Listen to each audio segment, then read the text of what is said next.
Good morning, ladies and gentlemen, and welcome to Shotwell Stadium, located in Abilene, Texas. The big friendly is called for the 27th annual Merle Greathouse All-Star Classic, presented by the Merle Greathouse Foundation and the Fellowship of Christian Athletes, all part of the 2026 Mid-Country Chevy Dealers FCA All-Star Game.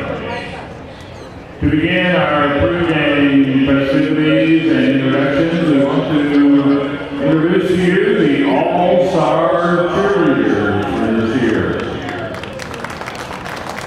From Haskell, Reagan Atkins. From Hawley, Natalie Balch.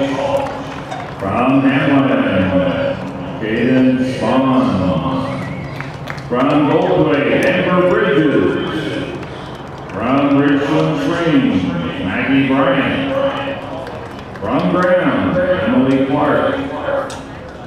From Merkel, Kaylin Darby. From PLCA San Angelo, Sydney Davis. From Winter, Keegan Davis. From Hawley, Fabiola Zamora. From Ballinger, Maggie Dixon. From Stephenville, A.C. Garza. From Wiley, Aylin Hernandez. From Hawley, Savannah Hill. From Santo, Emma Howry. From Wiley, Cameron Johnson. From Abilene, Addie Lee. From Cisco, Piper Lee. From Brownwood, Kinley Lewis. From Abilene High, Abby Mansker. From Roscoe, Kaylee Martin. From Stephenville, Mason Montemayor. From Haskell, Kaylee Feenister. From Early, Kinley Prince. From Cisso, Skylee Greener. From Rule, Caitlin Sapples. From Stephenville, Reagan Shipman. From Clyde, Jason Shisabi. From Wiley, Morgan Stickney. From Moran High School, Rainey Vincent. From Merkel, Kinsley Wade. And from Clyde, Brooklyn Ziegler.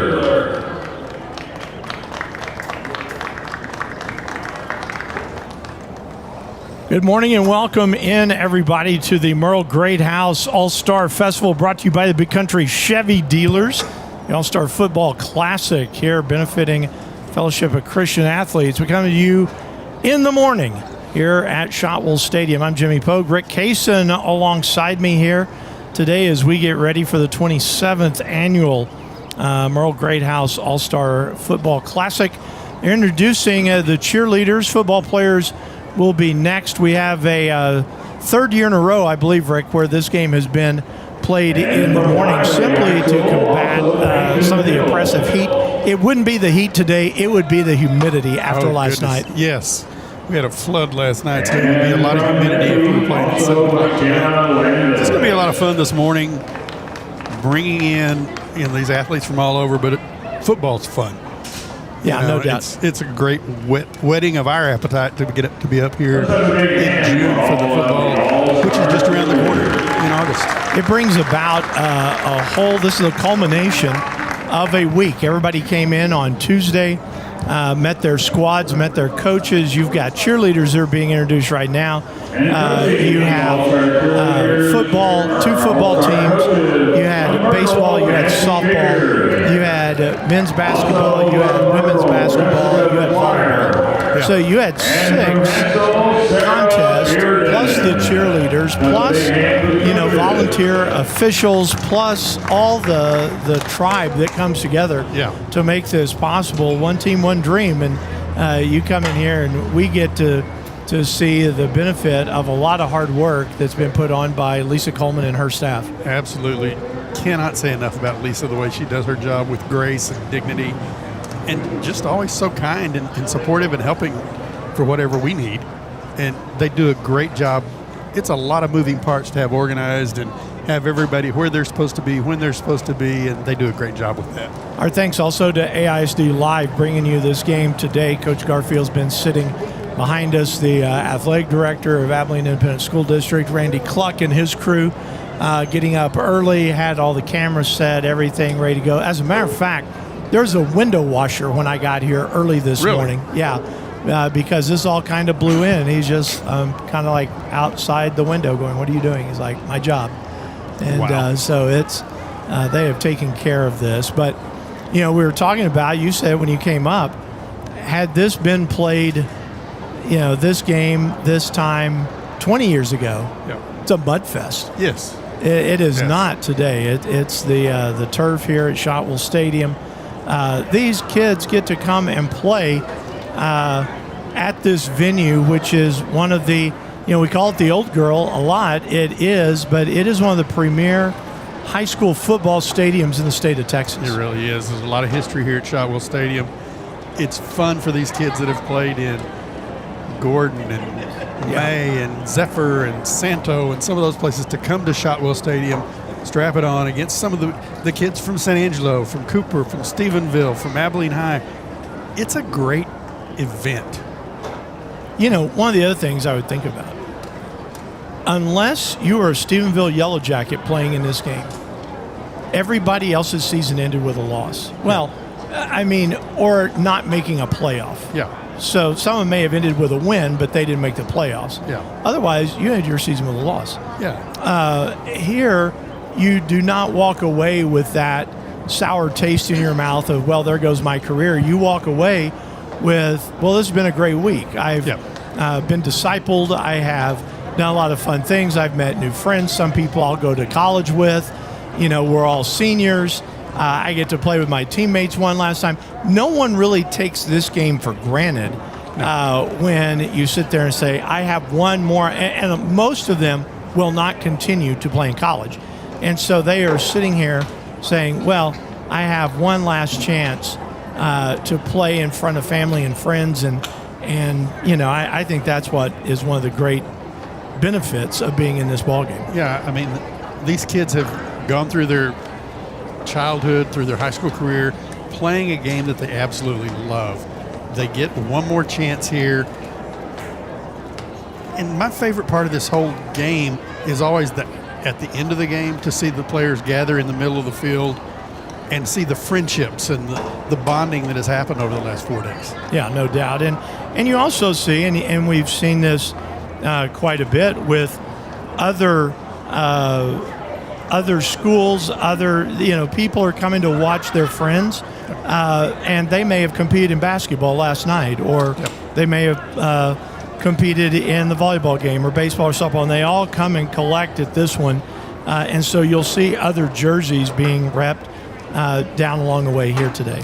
You see these kids come in with their helmet stickers, and they trade those during the week, and then you'll see a kid from Abilene High that'll have a Cooper sticker, or a Cooper that'll have a San Angelo sticker, or vice versa. Guys that have been enemies for years on the field, all of a sudden they're sharing their helmets. It's like the old hula hoop, when everybody would wear the decals of their team. I'll go back 2017 when my oldest, Jamie, played in this game. He wanted one sticker. He wanted a Brownwood Lion because, we had talked about forever. That was the first game I had ever called was a Cooper Brownwood game. He is a student of the game. He had always known Brownwood in history. He had seen Brownwood a couple of times through the years. He was like, Dad, that's all I want. I want a Brownwood. Now, he came away with a whole bunch of them, but he really, the treasure treasure that he has and that he still has, now 2 years later, is that brown and white. Yep. That's fantastic. It's been a fun week, but make no mistake, they're here to play today. Oh, yes. You're going to see some hitting. Some of the rules have been augmented to where now then it's not as touch football maybe as it used to be, especially on special teams. Yeah, special teams this year, everything's live. You can block the punt, you can defend touch, you can run field goals. Everything is live. You can run as many trick plays in the game as you want to run pass. You can run one. They still can limit you. You can blitz, but you can only bring 5 people at the quarterback at a time. The rules have been adjusted, and it's going to make this more of a real football game. I remember the year Mike Spradlin coaching this game, and I asked him before the week while they were practicing, I said, when does this game for you become a football game and not just a feel-good exhibition? Well, and also, you talk about Mike Spradlin. Zach Stewart set all sorts of records because he was Spradlin's quarterback. He had to see him take a play for him. And they could do some things at the snap that no one else was able to do because of that rhythm.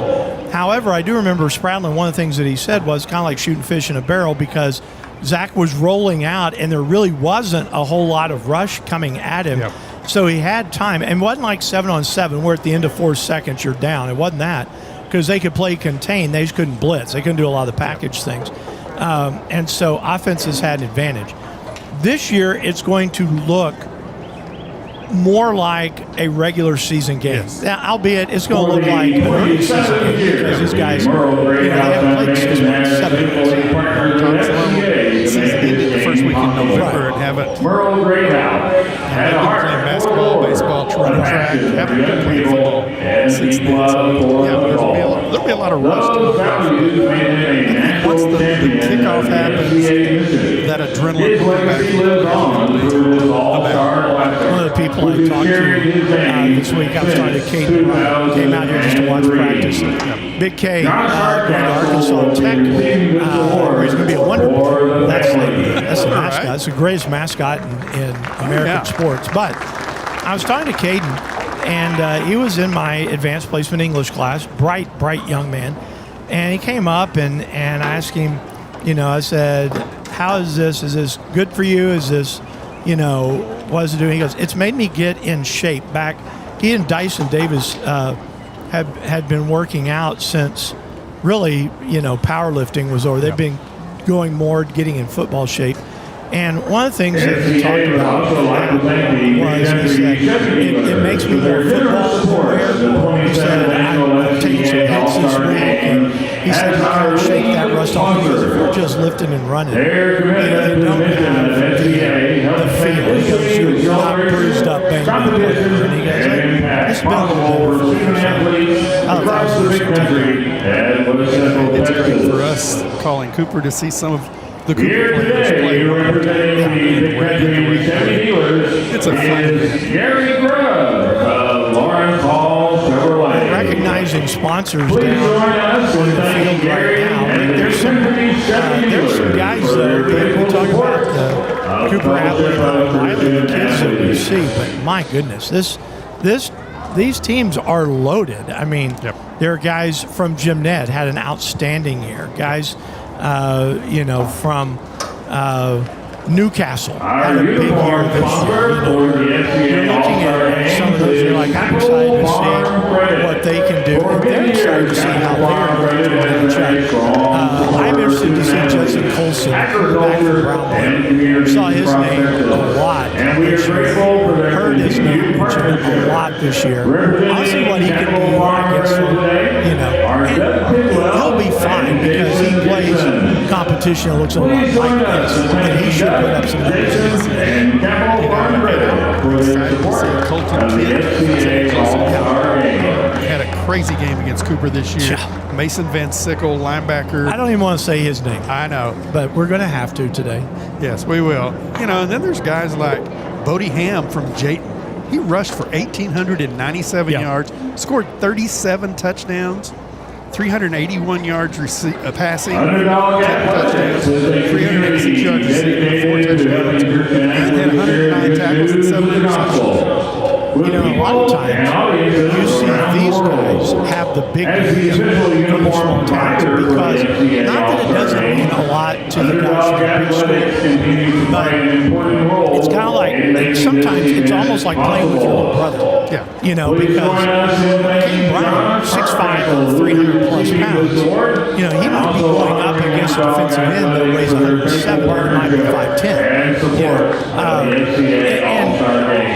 it's not him, but I mean, it's some of these little guys are going to get in and see what they can do. First year, I will never, ever, ever forget this. In fact, I think maybe the greatest story ever coming out of this game, Hugh Sandiford coaching the South. It was North-South then. And he had a guy that was from Rising Star and on his team.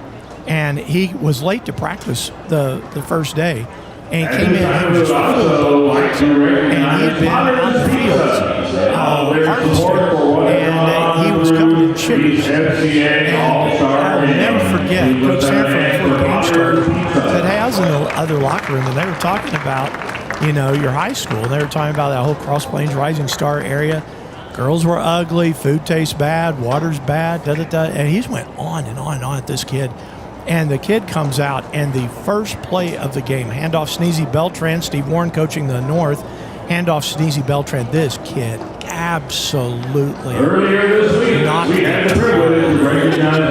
left him on his back, and Sneezy was shaking up, hitting up all the and Sanford just turns around and just starts laughing on the sideline because he had stuck that kid up so much. So you're going to see some of that too. You know, I had a chance to come out here to practice on Thursday afternoon, see the blue team. They were working on a fake extra point. Their holder was a 6-man. And here in Abilene Sports Medicine Orthopedic served as the title sponsor of the best ball classic. So it's interesting. Well, it's funny you mention that because that makes sense. Because I saw the practice that morning, and he took a snap, and it looked like an option that they were running off of that.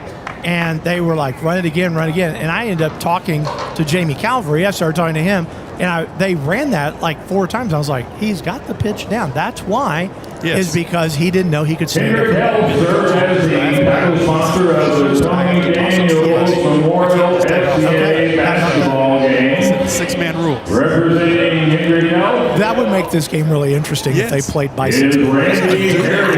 A half. Play one half by 6-man rules. That would be a lot of fun. Well, the blue team's out here kind of going through all their these organizations have invested into the athletes, communities, and mission of FCA, and we are grateful for their generous support. But please join that's us something else in thanking First Federal Credit Union, Abilene Sports Medicine and Orthopedics, and Henry Health. A lot of businesses, some of them are not in the catering industry, but they just provide they write the check. It's the places where you house these kids to the volunteers that say come into my home and live. Well, they all stayed in the dorm this year. They're all at ACU this year. To kind of keep them all together, and they were able to do more gatherings of people together. That's good. But it's the churches where you have to sit down and eat. It's where are we going to have recreation tonight? Where are we going to swim? Where are we going to do all the things?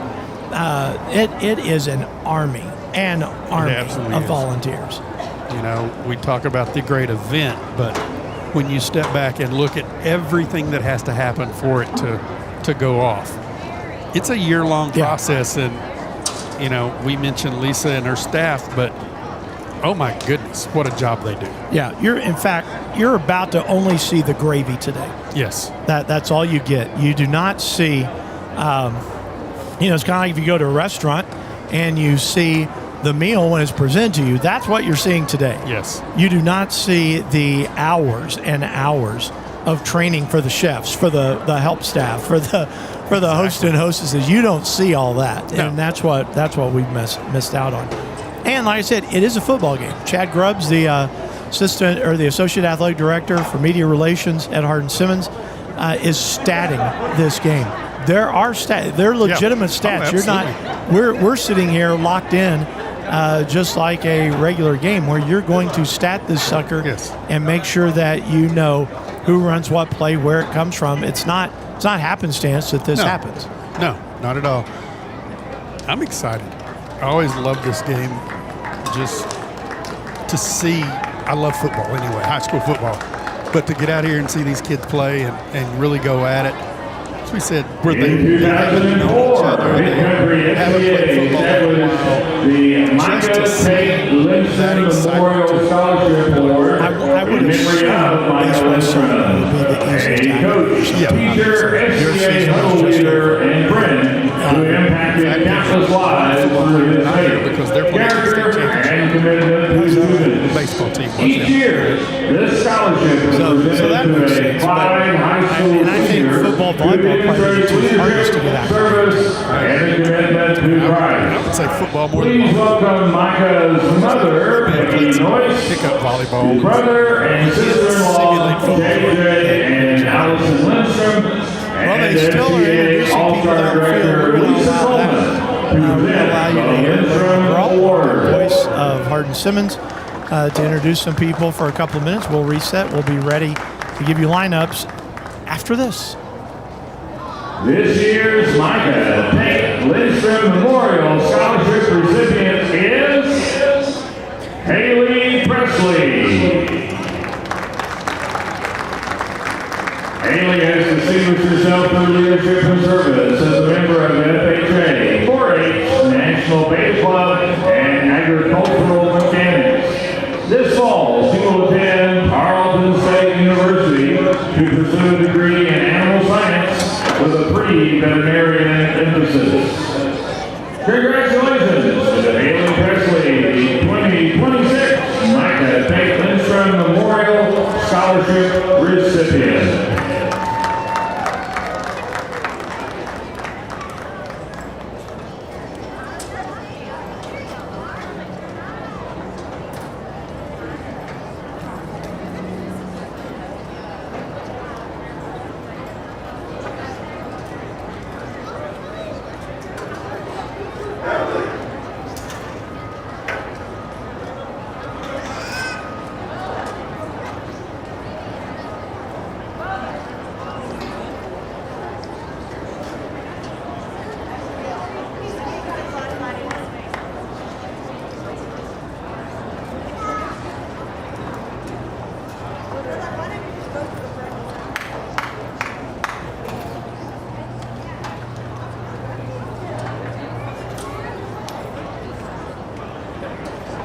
The Rex Fleming Memorial Athlete of the Year Award honors the life and legacy of Rex Fleming, a young man who inspired thousands through his courage, faith, and joy during a brave battle with cancer. Although his time on earth was far too short, Rex's impact continues to be felt across the big country and beyond.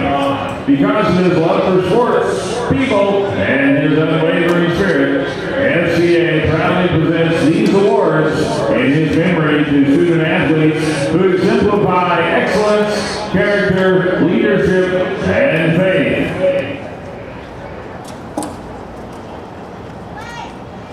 The 2026 Female Athlete of the Year is from Hamlin, Lily Kate White.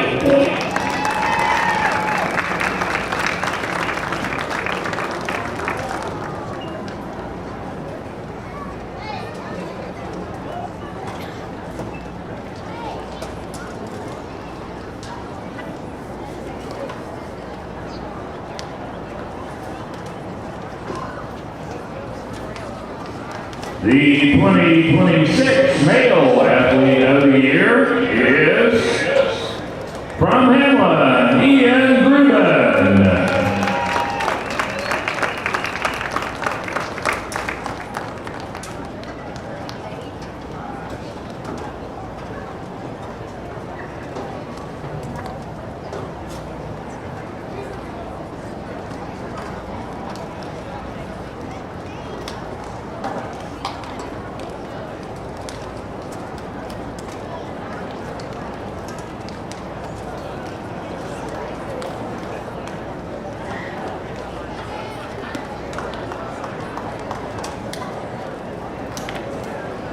The John Littlehoover Memorial Spirit Award honors a player who best exemplifies courage, sacrifice, selflessness, and Christ-like character. Selected by their fellow All-Stars, this year's football recipient is from Stephenville, Jay Bonte.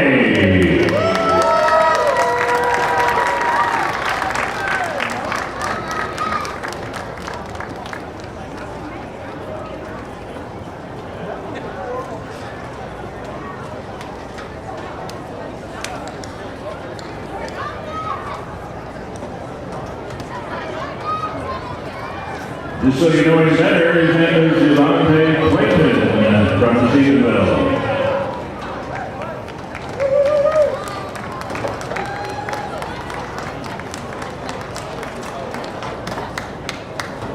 The Ann Hurst Spirit Award, presented to an outstanding all-star cheerleader, is awarded to, from Gold Plate, Amber Bridges.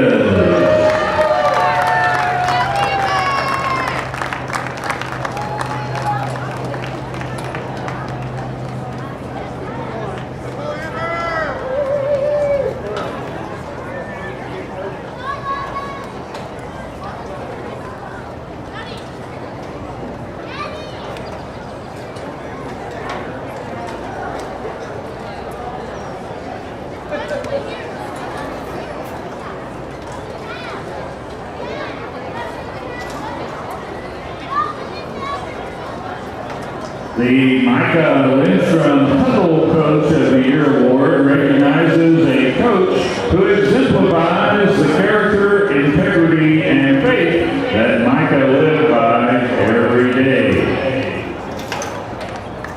This year's recipient has served students through FCA and has been a tremendous influence on his campus and community. Please congratulate the 2026 Micah Lindstrom Huddle Coach of the Year from Madison Middle School, Richard Bryan.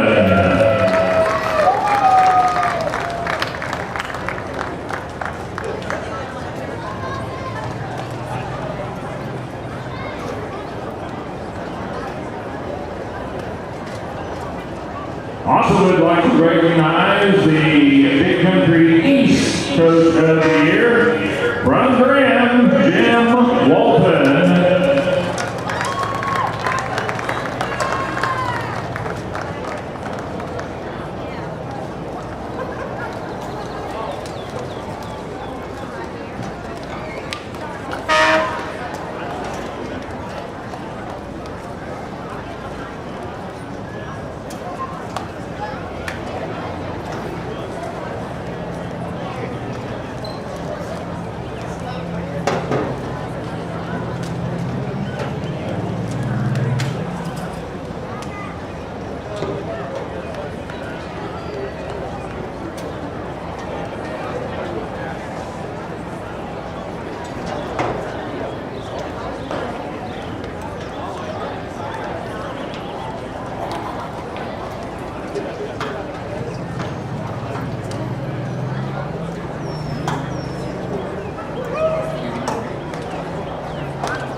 The Timmy Keeling Life of Influence Award recognizes individuals and families who made a lasting impact through their support of FCA and their investment in student athletes. Please join us in congratulating the 2026 Jimmy Keeling Life of Influence Award recipients. Receiving the award for Wiley, Independent School District, Ann Hurst and Brian Stewart. Along with all of the Wiley cheerleaders. Go Dogs. Thank you for your years of faithful service, generosity, and impact to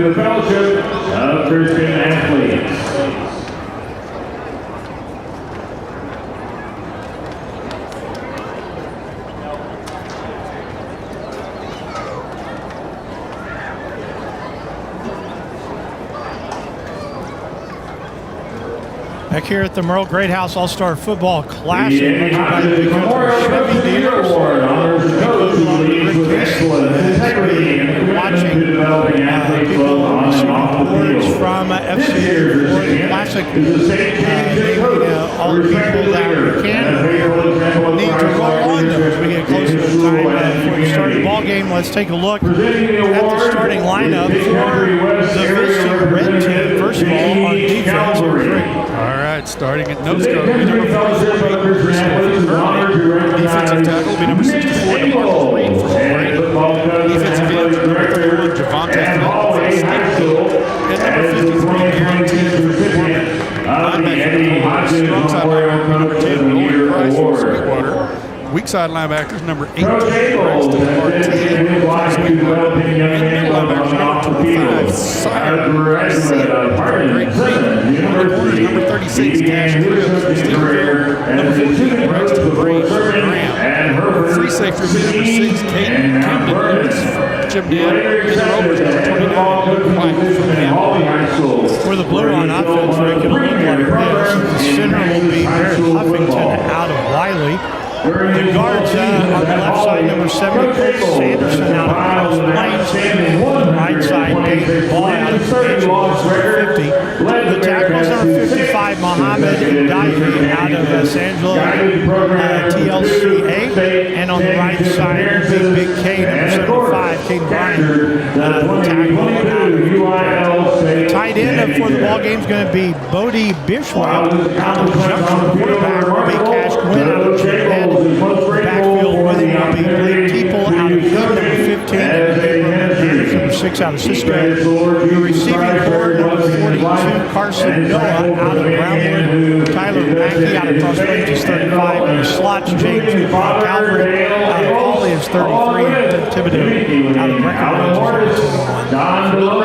Starting at number 54, Andrew Goodman from Colorado City. Left guard, number 57, Brent Jones from Nassau. Right guard, number 77, Dalton Baxter from Chimden. Left tackle is number 63, Blake Busby from Cisco. Right tackle is number 52, South Smith from Brady. Quarterback in the red will be number 4, Justin Colson from Brownwood. Running back will be number 13, Isaiah Rios from San Angelo. Their receiving core outside, number 12, Colton Hill from San Angelo Central. Watching number 28, Brett Lawson from Chimden. And the slot receiver, number 23, Caden Goodall from Merkle. And number 9, Elijah Wood from Blue. The blue on defense are going to be have a split 6 look. The nose is going to be Colton Pierce, 52 out of San Sabbath. The ends, Colt Sanderson, number 70 out of Cross Plains. And Will Williams, 17 out of Gordon. Linebacker core has Cannon Adams on the weak side, number 40 out of Cooper. Mason Van Sickle, watch him. He and Adams together is fantastic. The linebacker core, he's number 7 out of Central. Central. Strong side is Colton Bennett, number 7 out of Mason. The corners, Raven Prado's 37 out of Brownwood. Jackson out of Stephenville. And the backside, the safeties, Kamari Titus, number 1 out of Cooper.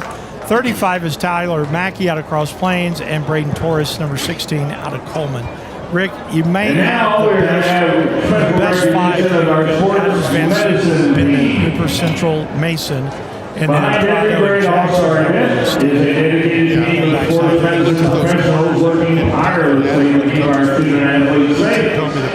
Jackson. Absolutely throughout this week, our team physicians and athletic trainers have provided exceptional care and support for these all-stars, often working behind the scenes South without from Red Blue. recognition. Beginning in 2017, since that time, the Blue leads the series 5 games to 4. The Blue has won the last 3, though. Yeah, Starting in team position for today's games are from Hendrick Bone Instructor, David Starks. South is going to And from Athlete Sports Medicine and Ortho, Dr. Samuel Maroney. So you get into the heart of these kids, you know, and which team can find. Serving as athletic trainers for the 2026 FCA All-Star There's Games unlimited trick plays today. are Randy So Harriman, the Blue working on several David of the Stuckey, That's going to be Connie fun. Rose, Make it a little backyard fun. Karen Sharp, I'll tell you the other thing that's really interesting. Ashley I Adams, like it a lot better when Brian they're playing Stewart, on both sides. Yes. When you've got, and by both sides, I'm not talking about the players, the stands. The red team fans are on the east side of the stadium. They are facing the sun right now. The blue team, the home team, their fans are here on the west side. Now, it wouldn't be delightful on one side, but it would be really close if you packed them all together. But it always is such an odd visual because you have an empty section of the stadium. And this is a credit to the 10 o'clock start. Yes. At 7 o'clock tonight, you wouldn't have that because of the sun. So this is fun. It's going to be more of a football game. Yeah. Well, they're getting the last of the introductions done. We'll have the invocation and the national anthem here in just a moment. We're waiting for that. But we're glad everybody is here. It is the 27th time this game has been played on the Merle House Foundation. They bring about this All-Star Classic that's being provided also by the Big Country Chevy dealers. Also Hendrick Clinic for Hendrick Bone and Joint Clinic, Action Sports Medicine, Capital Farm Credit, and First Community Federal Credit Union. So there are a lot of people involved. Those are just a few that we will be naming. It's about time at this time, to have we would like to invite everyone to please rise and remain standing for this morning's invocation and the singing of our national anthem. The invocation this morning will be delivered by West Central Texas FCA Metro Director DJ Gilliland. Following the invocation, our national anthem will be performed by the Texas Leadership Academy of San Angelo's cheerleader,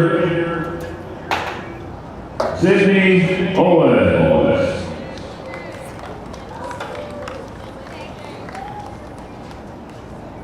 Let us pray. Our most gracious Heavenly Father, we just pause and stand in wonder and awe of your creation. We thank you so much for this meal today. We thank you for the rain that we have received, and we pray that you will continue to bless us and our land. Father, we confess there are people in need of you, and we ask that you forgive us where we have failed you. We're thankful for these student athletes, these coaches, the volunteers, the athletic trainers, the sports medicine staff, the crew in the press box, everyone who has helped make these All-Star games possible. We're incredibly grateful for your Son, Jesus Christ. We ask that you would watch over and protect our student athletes today. We ask that they participate with good sportsmanship and Christ-like attitude.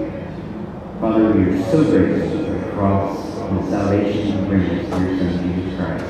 May you be glorified in all of us today and this day, and in our days ahead. Be with those that have traveled far and wide, and protect them as they travel home. Thank you again for such a beautiful day and the game of football. We love you, and in Jesus' name we pray. Amen.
outstanding national anthem.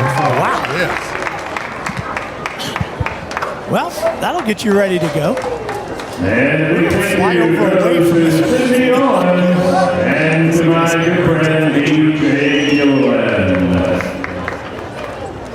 Captain's coming out on the field. And now, ladies and gentlemen, please direct your attention to midfield for today's coin toss.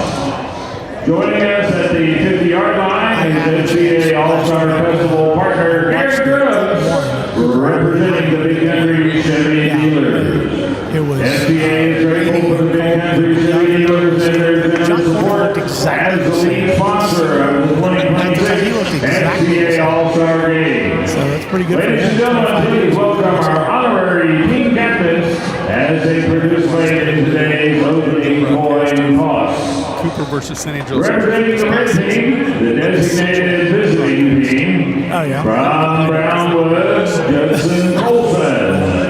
From Roscoe, Aiden Brown. From Cedarville, Devontae Clay. We go back. From Sweetwater, Braxton Bartee. And representing the blue team, the I'm excited to see designated this home one. team. I think that From they said this is Brownwood, the Carson culmination. This is the Noble. last From St. Louis piece Central, of the Mason puzzle Van that we'll Sickle. put together. From Cedarville, Bryson All-Star DeVivo. Festival And complete. from Grace Creek, Gabe Santillan. Blue team has won the toss. They've elected to take the football. The blue team has won the toss.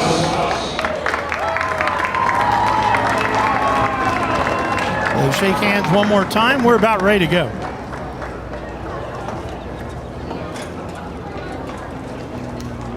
One of the things that I think that you always Blue see in team this will be game receiving the football. is, can one team establish a pass?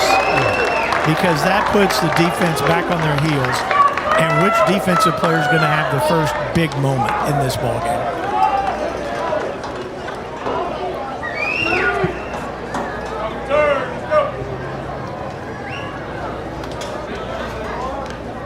Again, like I said, I love seeing the hula bowl helmets. Everybody brings their own helmet, and then you see the decals of all these other schools. Volunteer officials, I believe they will change places at halftime. I'm not mistaken in that. Because they're And now, ladies and gentlemen, the teams are taking the field. The 27th annual World Great House FCA All-Star Classic is ready for kickoff. back deep with the Ladies blue. and gentlemen, You're going to see are Willis you Jackson out of ready? Steve.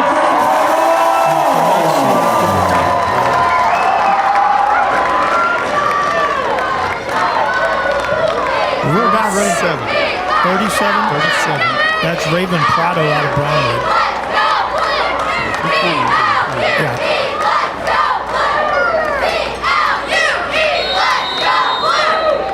Rios is ready, the left footer. We're ready to go here. From Shotwell Stadium, the All-Star Football Classic is underway. And it's going to come down to Willis Jackson at the 7, across the 15, the 20. Tried to reverse his field. He's going to get out to about the 27-yard line. And that's where, Kickoff excuse me, 23, that's where the Blue will have the Jackson. football, first and 10.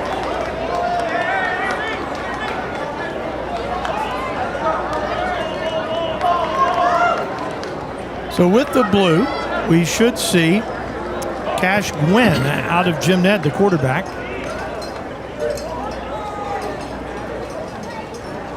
Defense is out there on the field. We await the offense. He is not with the starting huddle. Wynn is over here on the sidelines about the 37. Maybe Seth Jacoby or Jaden Carrillo. It's going to be Carrillo, 18, coming out. No, he's going to the slot. He's going to the slot. It's going to be 12. Seth Jacoby out of Brady is the quarterback. Abram Hernandez out of Cisco in the backfield with him. On first down. Snap comes back. Quick pass. Carrillo with the catch. Jaden Carrillo, little stop step, gets across the 25 to about the 26, maybe the 27. They get 4, bring up second down and 6. Ryan DeVivo checks in out of Stephenville. Number 42. DeVivo also the kicker in this game, I believe. Second down. The kicker and the punter for Stephenville. Here's Jacoby on second down. Again, it's Hernandez in the backfield with him. Stands next to him. And Jacoby rolls out. Looks down the field. Throws, has a man pass caught. Caden Whitebush with the catch. Gets to the 42. It's enough for the first down and more. Gain of 15 on the play. Jacoby's pass was completed here. To number 34. Drop for the blue. Jason Whitebush. First down. Pressure coming from the right side of the offense. Whitebush out of Goldthwaite with that catch. Sorry, didn't mean to interrupt. No, and so Jacoby had to bounce around the outside pressure to complete the pass, but had Whitebush wide open.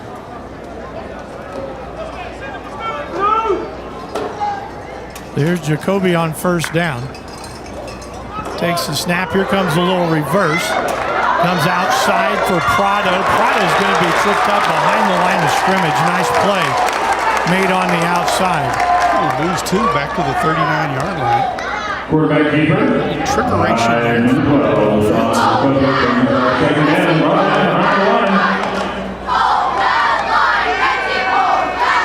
The other running back in the ballgame right now, Kason Tidwell out of Bangs.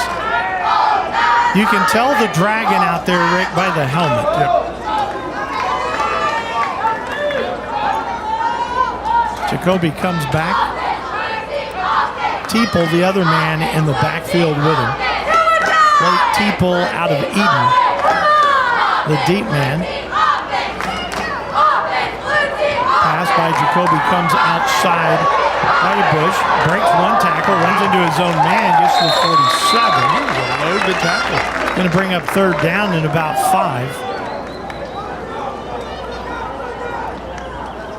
Jacoby pass was completed. Third down 5. 34, Jason Whitebush. They've got the big man, Caden Bryan, right now from Abilene Cooper, playing at left guard. 5. Going to be moving some people around today. Speaking of moving around, we'll talk about it in just a moment. Jacoby sends trips to the left side, one to the right, and on third down. Jacoby back to pass, looks, throws, and it's broken up. Nice job on the back side of that. I believe it was Cash Cribbs out of Stephenville that got his hands up. He'll bring up fourth down. It was Stone Ratliff, number 38. So here's the thing. Peyton Ewing, the running back out of Cooper, injured this morning in warm-up. In fact, I see him walking up towards the locker room right now. Wow. You hate to say injured because his shoulder has come out of place so many times during the course of the year. Fourth down, you'll go for it here, Jacoby. We'll see if this isn't some sort of quick kick out of this formation. Play clock down to 8 seconds. They may wind it all the way down and take a timeout.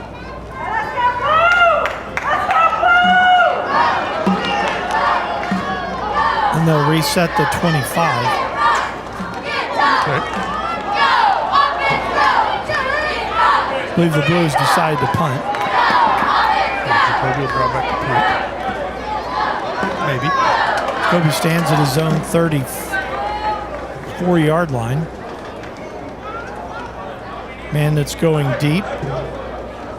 Is that Colton Hill? That's Colton Hill, number 12. From San Angelo Central.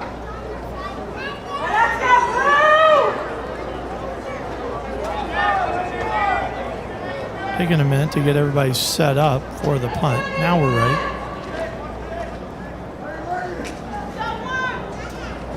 Snap is back. Punt is away. Hill makes the fair catch at the 24. So I guess the big returns are out. Because no one is going to pursue that. 8:14 to play first quarter. No score. Red will have the football for the first time. The red team will now begin. There is team changeover. Did you know that FCA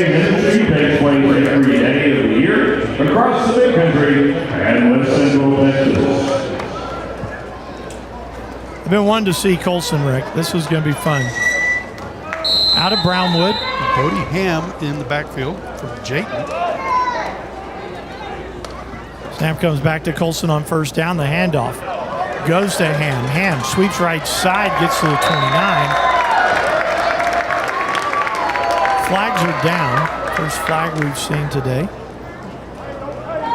They have a face mask considering where the flag came in. Yep, face mask out there on the edge, so that's going to add 15. It's going to take the ball to 44.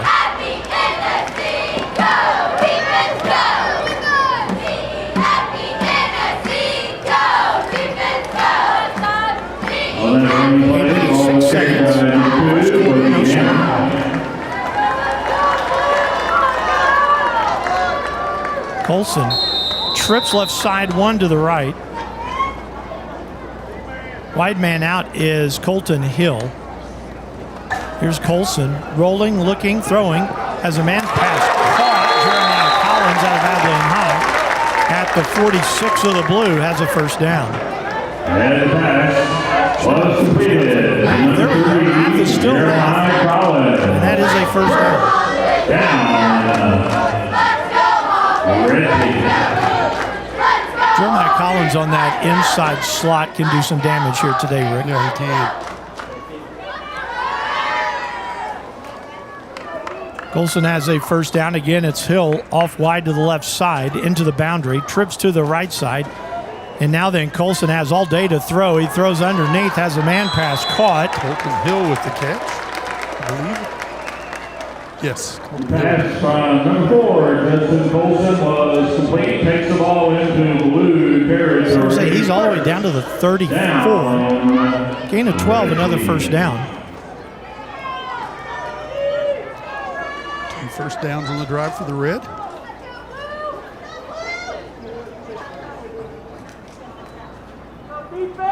On first down, snap comes back. Looking down the field, looking for Hill on the post. It's incomplete. Nice defensive play back there. Defensive play by number 8, Willis Jackson. Jackson made a really nice play on the ball right there. Sure did. Helping provide the coverage, number 8, Willis Jackson. Second down. 2nd and 10 now for the Red. Nice pass from Colson, but Willis Jackson did a great job going over the back of Hill and not committing the pass interference. 2nd and 10, Colson. One man in the backfield with him is Stone Ratliff out of Early.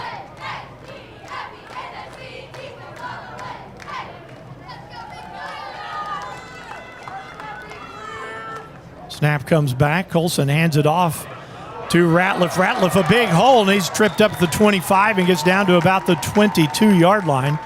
12 yards on the play, another first down. Ball is carried by number 32, Marvin Wilson. First down, Red team.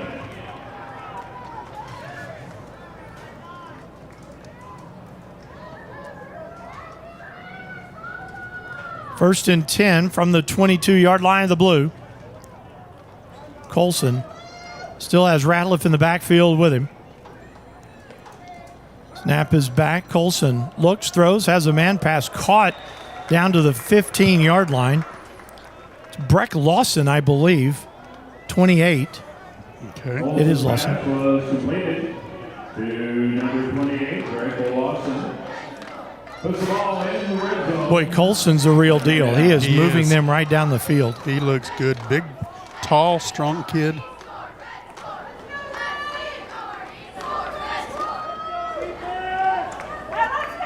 Colson, a 2-by-2 formation for the Red.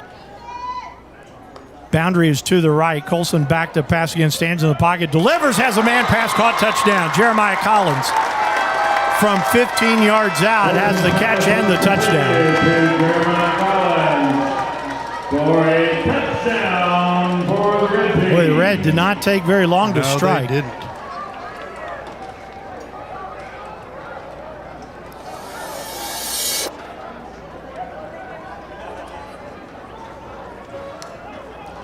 Judson Colson, who's kicking here? That is Isaiah Rios from Lakeview.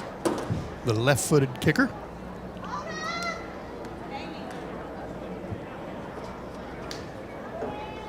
Snap is down, kick is up. Rios' kick is good. So 6:49 to play in the first quarter. Our score, Reds 7, Blue nothing. You're watching this one here on AISD Live.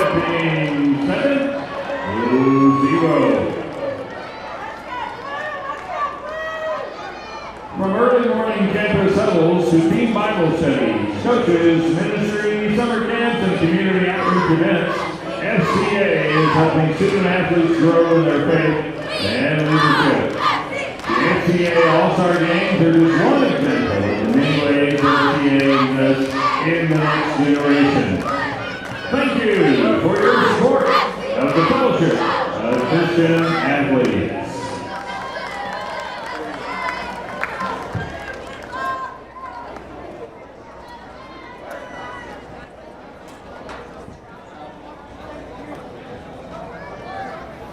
Red team goes 7 plays 5. Many churches serve as our local partners. Red team goes 7 plays 76 yards in a minute 25. Jeremiah Collins, a 15-yard pass from Judson Colson. Isaiah Rios' point after has made it 7-0. And it was right down the field for the Red. They look sharp on the ball, throwing the ball. Judson Colson is the real deal. Rios ready to kick it. And the kick is going to come down again to Willis Jackson. Jackson across the 15, the 20 to the 25, stacked up, lost his helmet. Gets to about the, they're going to say the 25-yard line. Number 8, Willis Jackson. Here's what's going to be interesting as the rest of the ball game progresses, Rick. Okay. Notice the sun's gone away.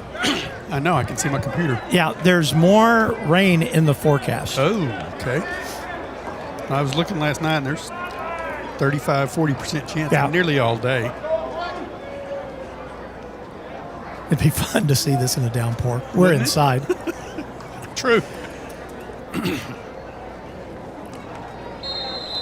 Wouldn't be early football for us without a lightning delay. Oh, don't say that. Here we go on first down. Right. Cash Gwynn now in at quarterback, wearing the Jim Ned white helmet with Indians in script across it. Snap comes back. Gwynn throws. Has a man out here on the edge to the 35. In at quarterback for the I think it was Brighton DeVivo that had the catch, 13. Okay. The pass was completed. Yeah, that's who it was. One play, one first down. Another 2nd and 1. So we'll call it the 34.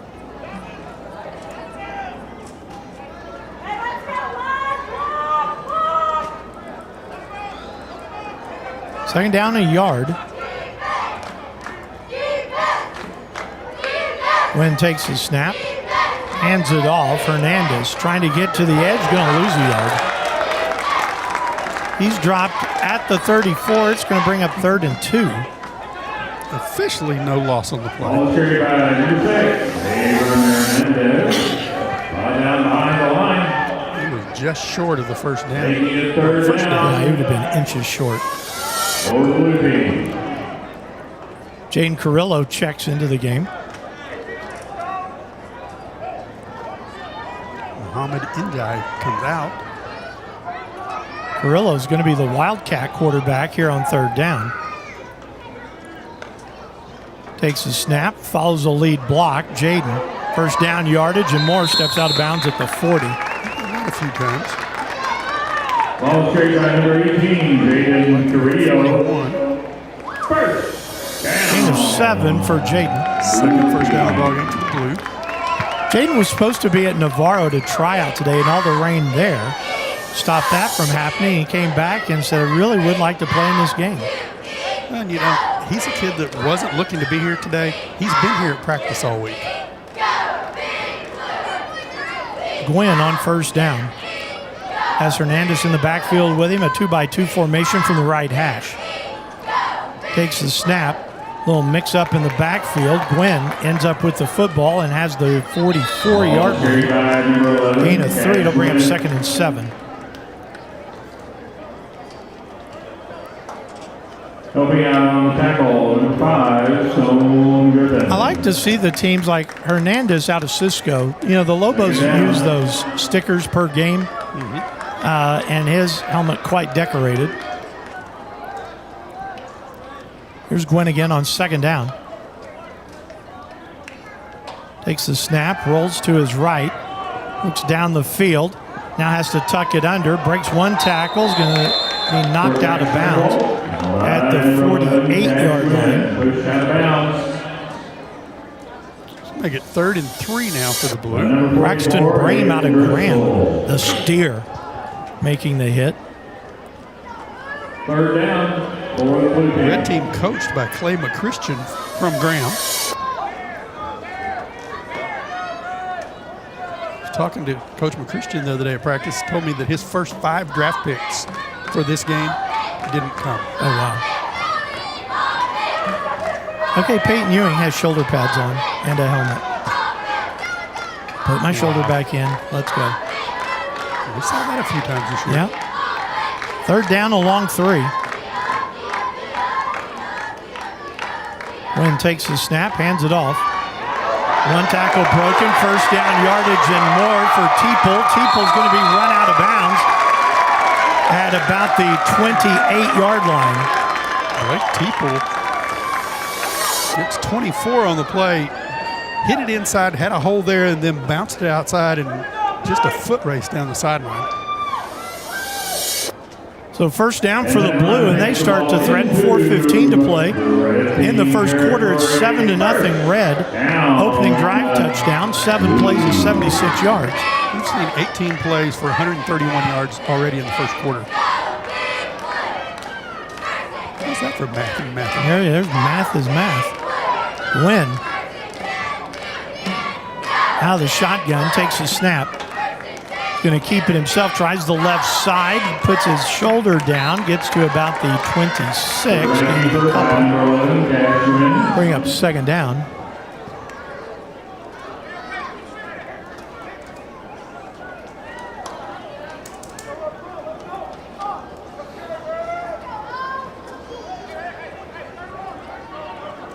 Second down. Ewing coming over towards the bench area. Great story if he plays. Yeah.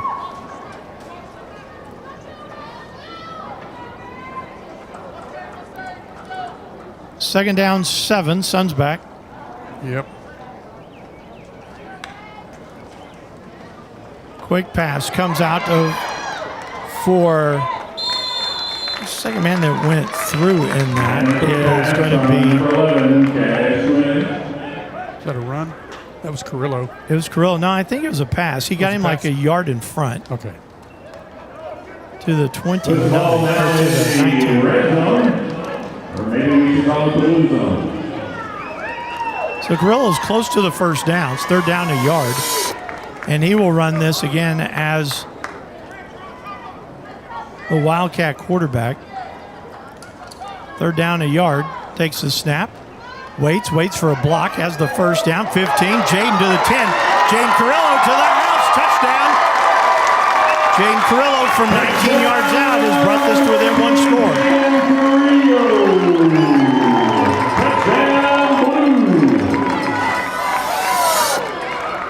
Carrillo brings the Blue to within an extra point.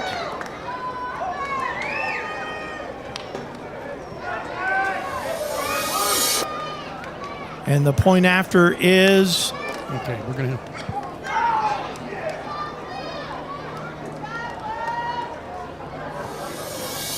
Looks like 30. It is number 30. Kaysen Tidwell, one of 2 players on the Blue team named Kaysen. He's from Bangs. Any relation? No. His first name's name. Kaysen. Snap is down. Tidwell's kick is up, and it's good. 2:43 to play in the first quarter. We're tied at 7. Merle Greathouse All-Star Football Classic benefiting FCA. We'll come back after this. to 7.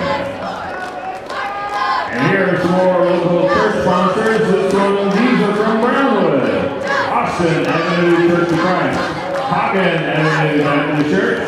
First Baptist Church of Brownwood. First Methodist Church of Brownwood. And Milton Baptist Church. All of those from Brownwood. We also have some community sponsors that FCA is very thankful for.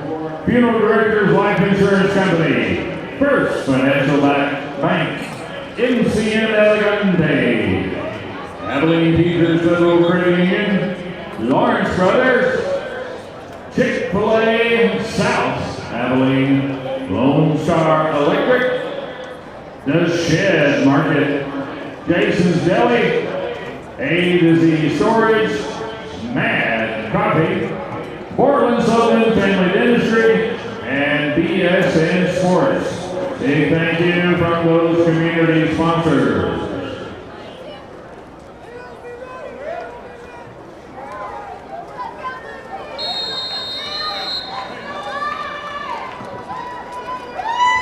Blue goes 9 plays, 75 yards and 406. Jaden Carrillo, a 19-yard touchdown run. Kason Tidwell's point after has tied the game at 7. Kickoff, I'm trying to see the lone man back, and it's right in my sun area. Ball is picked up at the 20, right back up the gut. Is going to be Bodie Ham out of Jayton. So the red has the ball at the 35. In on the tackle, number 30, Jason Tidwell.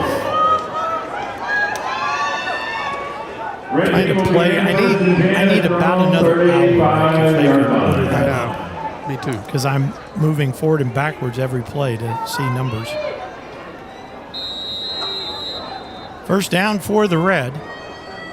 Rios is in the backfield with Landon Lacey. Lacey out of Water Valley, the quarterback, big kid. Water Valley, 6-man. Snap comes back and fumble the ball. And it's going to score the other way by Colt Sanderson, I believe. Let's check the number.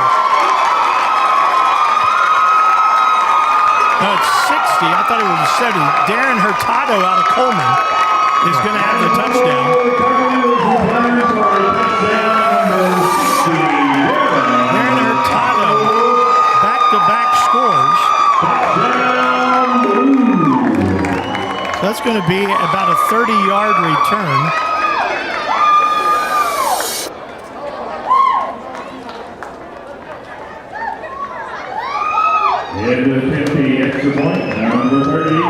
So that's going to be a 30-yard fumble recovery.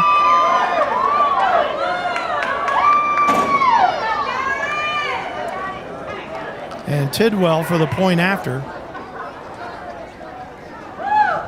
Boy, that's crazy. Yeah. I don't know when the last time we've had a defensive touchdown was.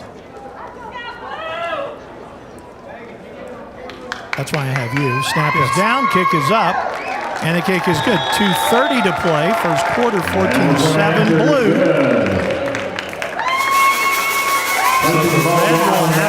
Number 17, Roy Williams. New score. How about that one, Rick? That's pretty special. I mean, Hurtado knew as soon as he hit the quarterback and saw the ball down that he was going. He wasn't thinking about just falling on it. He was taking it to the end zone. Well, and the ball took 2 little bounces. It was an easy pick. To several of our local church partners. Cristobal Baptist Church. Cottonwood Baptist Church in Dublin. Not a record. Wiener Baptist Church. Paul is now. Church in San Angelo. An offensive ball game today, and Calvary Baptist Church. Now 14-7, 2.5 minutes still to go in the first quarter. Thank you.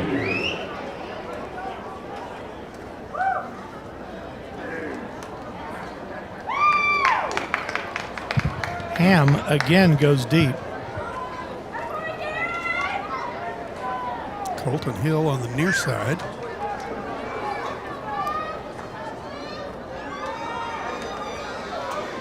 Collins. Jeremiah Collins. Yeah, on sorry, the far so it's side. the other For red team, number 2, Oh, Bobby man, I can Hand. see Collins.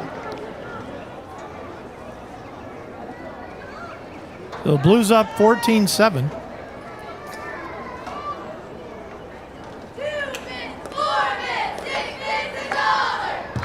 Kick is going to come down to Bodie Ham again at the 15. 25, 30, puts his head down, going north and south, gets out to about the 38-yard line. He's got some wheels. Yep. And the Red will try it again. Kickoff is returned by number 2, Bobby Hand. Helping out on the tackle, number 1, Kamari Titus. Ryan going in on defense. I told Big K he was going to Red look team like will Vince begin. Wilfork. Yep. First and 10. At their own Yeah. 38-yard line. Big K on his way to Arkansas Tech. The Wonder Boys The again. Wonder Boys. I like that. The best mascot in college football. Just imagine their baseball team. Because the bat that Robert Redford used in the National. yeah, that's Wonder right. Boy. Handoff on first down. Rios had a gap, and he got into blue territory to about the 49-yard line. Ball is carried by number 46. 13, Isaiah Rios. Or, I'm sorry, the 46. Nice carry by Rios. So second down, he needs 2. Helping provide the defense, number 70, Colt Sanderson. Colt Sanderson made the tackle on the outside. Second down, 2. Colson again.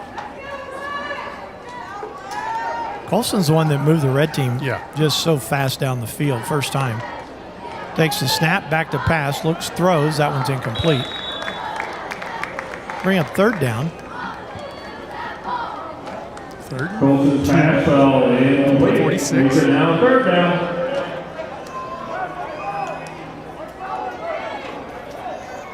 This will be 2-down territory. I'm surprised with a Tuesday, Wednesday, Thursday. Yeah. Tuesday, I mean, so you're talking about 4 practices, maybe 5. Yeah. How sharp both teams look. Yeah, they look really sharp. You know, I was asking Jonathan Haddock the other day, I said, is this fun? He said, yeah. He said, because these kids, you tell them what to do and they do it. Yeah. Handoff, In and the backfield by Colt Sanderson. Bodie Ham brought down behind the line of scrimmage. Going back to the 41. 5-yard loss on the play. Talk about Colt Sanderson. His dad, Jared Sanderson, the head coach at Cross Plains. Phenomenal football career, Hardin Simmons. Yeah. Makes it now. I told him, said, you were a lot bigger in college when I was calling you. And you're reminded of how big the pads were and the neck rolls, and it wasn't all streamlined like you see today. So now on fourth down, punting situation for the Red. Isaiah Rios from Lakeview back to punt. If he punts. If he punts.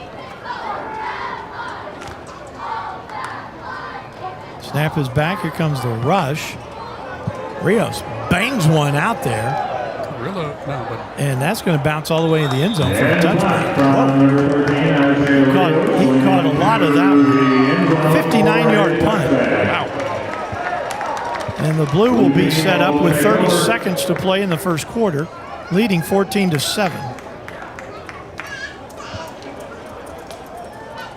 Rios got a hold of that one. Not a lot of wind. A little bit. Game 1 Sports. First Bank. HEB Grocers, United Supermarkets, Pepsi. Blue Miguel, Rex 30 seconds remaining in the first quarter. From their own 20-yard line. Potosi Live, Abilene Youth Sports Association, Major and Associates Heating and Cooling. Got a few more to give you here in a moment. First down for the Blue.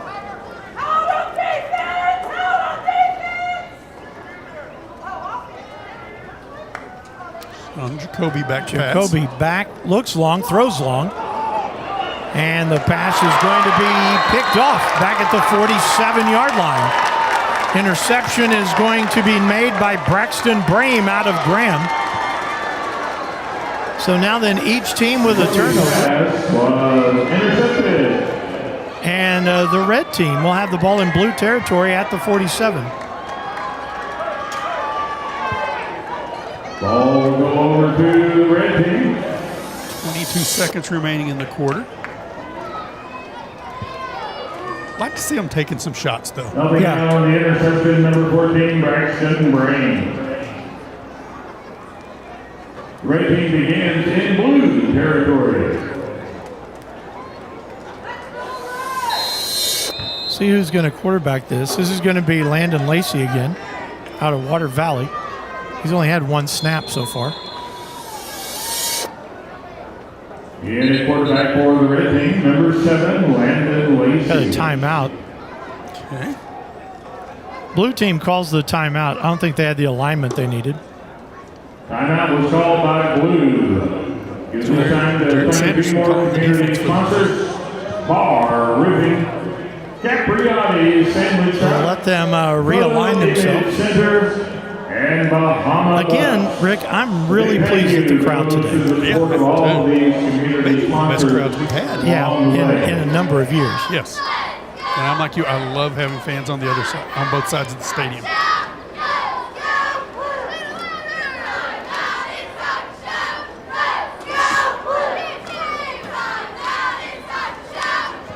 And I was looking for too deep for the red, and I saw, they've got Colson at quarterback, but then also Landon Lacey from Water Valley coming from a 6-man to play quarterback in this game. That's me interesting. Brings us to the part of the program that I love, Rick. Name the mascot. Water Valley what? I don't know. The Wildcats. Wildcats, yep. One of us did a little bit of homework. I just looked that up. You do all the statistical work. I look up nicknames. Lacey on first down, pass is incomplete. Second down, 16 seconds left. Lacey looked mobile out there.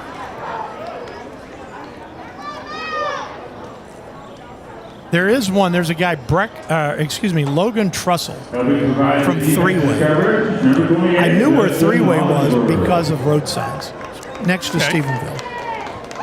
Yeah, but the Three-Way Braves, red and black.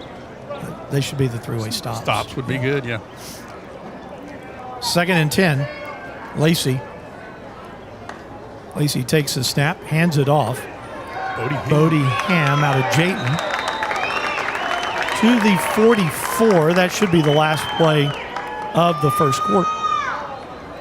It is. We get to the end of the first quarter with our score, blue 14, red 7. We'll take a timeout here in the 27th annual Great House All-Star Classic benefiting FCA, brought to you by the Big Country Chevy dealers. We're back with the second quarter after this on AISD Live. For 26 years, the FCA All-Star Games have provided a platform to celebrate outstanding student athletes while impacting thousands of lives across the Big Country and West Central Texas. If you have participated in FCA All-Star Games at any time over the past 26 years, please stand and be recognized. Ladies and gentlemen, please join us in thanking our FCA All-Star alumni for their lasting impact on this tradition.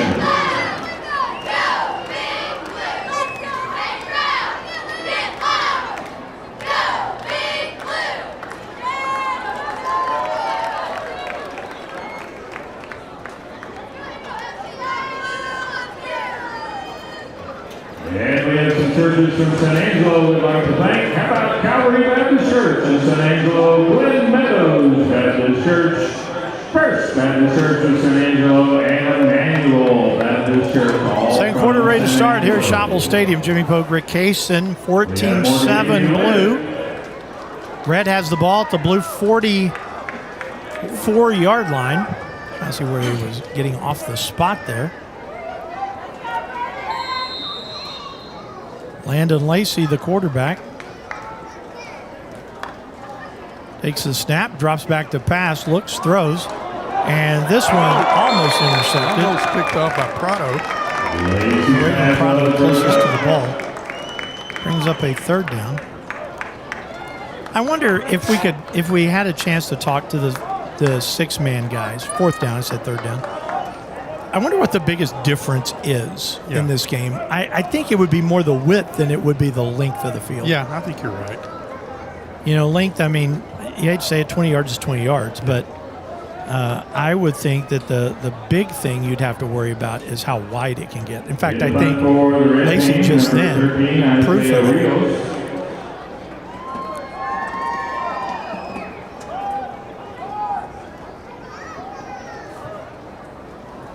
Rios back to punt. Trying to see who is deep for the blue. It is Tyler Mackey. Rios' punt. High kick. Mackey makes the catch at the 19-yard line. Number 35, Tyler Mackey. So 14-7 Blue. 11:47 to play in the first half, and the Blue has the football back. Ladies and gentlemen, we'd also like to have a big thank you to be given to Abilene Christian University for their hospitality and partnership during this year's FCA All-Star Festival. They provided residence halls and volunteers. We also want to extend our sincere appreciation to the ACU residence hall staff and local families who help provide a great experience for our student athletes. Thank you for your investment. The next generation of leaders. Paul Salas is in out of Coleman into the slot. Snap comes back, the handoff, and trying to get outside is Salas, and Salas out of Coleman gets out to the 35-yard line, gain of 15. Wow, nice run. Coleman's the blue. I say this, I've said it before. The Blue Cats. Yep. You've got Lake Coleman. You'd think it'd be a catfish. No, it's a blue cat. It's a blue cat, not a blue catfish. Yeah. Just wanted to point that out for people that are going, I wonder why. We don't know. Win again with Salas and Hernandez in the backfield with him. Takes the snap. He will keep. And Gwynn gets out to the 39, gain of 4 to bring up second down and 6. They're going to set him on the 38. Tough quarterback from Jim Ned. Blue really trying to establish the run. Coming out on the defense for the Red Team, calling the offense for the Blue. Blue. Head coach at Clyde. He'll send trips to the right side here on second down and 7. Gwynn takes a snap. Blitz being shown. Throws underneath. Has a man pass. Caught. First down to the 48-yard line. Jaden Carrillo with the catch. So remember last year, Rick, the Cooper quarterback Austin Cummins played in the slot in this game and had a huge game. Yes. Carrillo kind of replicating that right now. Carrillo has been a receiver until this year for Cooper. And tough hit.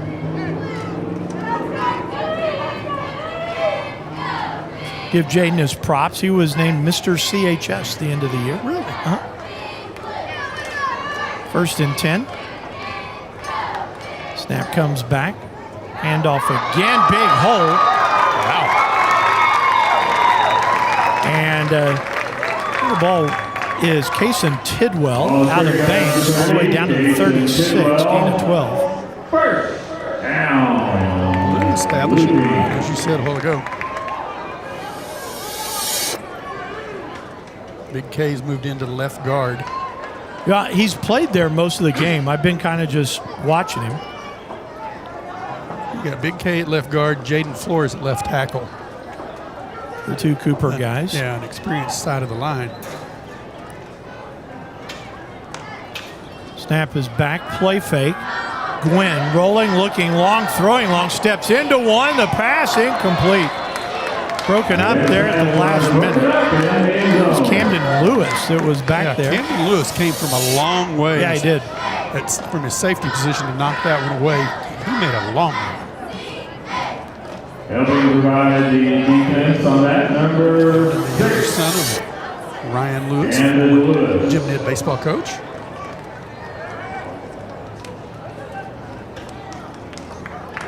Second down 10. 9:16 to play first half. 14-7 Blue. Blue trying to get a 2-touchdown lead here.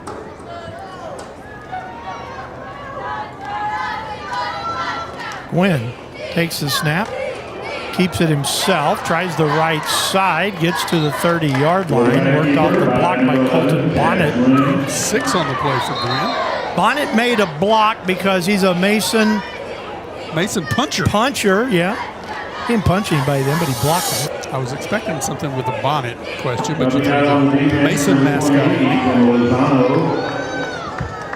They have one of the iconic stadiums in high school football. A Puncher Dome. Puncher Dome. You ever seen a game there? I have not. Well, I've seen one on TV. I haven't seen one in person there. We need to do that sometime. Okay. It's one of the loudest places because of the dome. I mean, the dome, a giant covers awning. covers the stands. Yeah. It's thunderous. The Thunderdome. Yeah, there you go. nice effort. Thunder Puncher Dome. Hernandez back in the backfield now with Gwynn on 3rd down and 4. Snap is back. Gwynn throws underneath. Has a man. Has Carrillo again. A spin move. 2 spins. First down yardage. And Carrillo's going to get, they're going to mark him at the 23, I believe. 7 on the play. It's early in the ballgame. Jake Carrillo making an early statement for offensive field goal.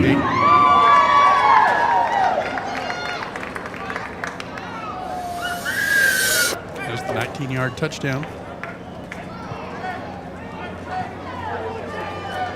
2 backs in the backfield.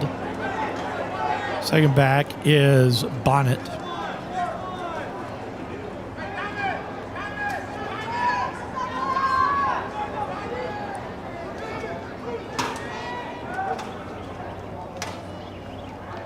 Snap comes back. Handoff Hernandez, and Hernandez. Not much there. Tough yardage between the guards. Stepping into the play for the Red, Ethan Lozano out of Anson. 1 to the 24.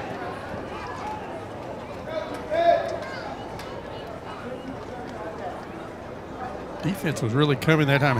It was about to be a big lead.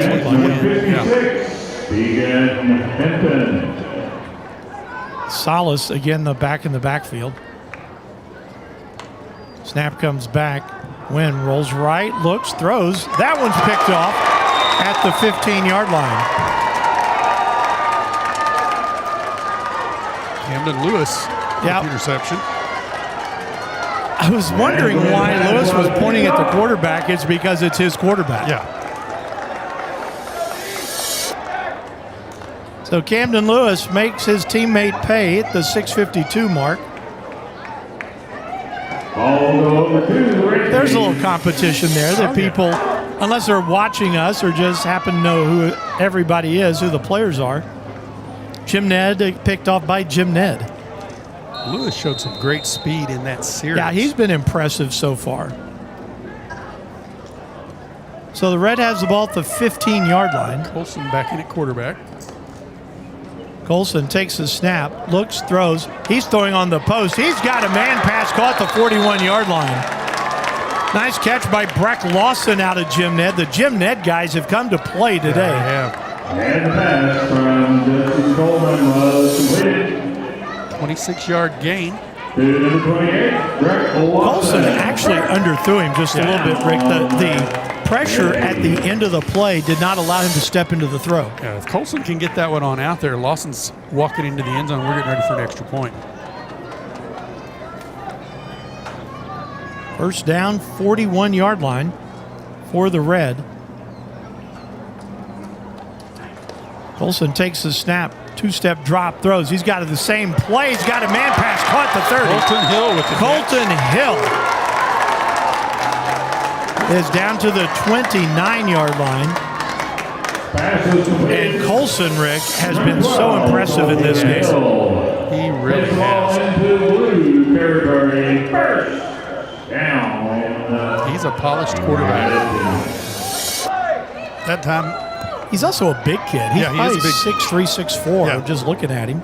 yeah, that time he just laid it out there. Nice, easy touch on the ball. Let Hill run under it.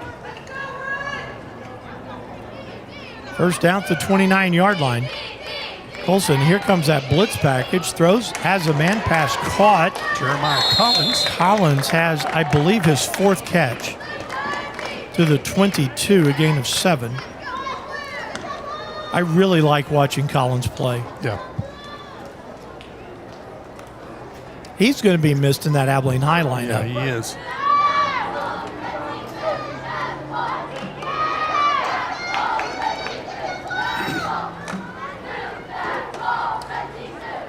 Second down. We're going to call it a short 3. Yeah. They have to cross the 20 and not get quite to the 19. Snap is back. Handoff. And tripped up behind the line of scrimmage is Rios. Yeah.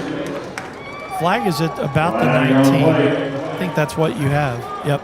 It is face mask.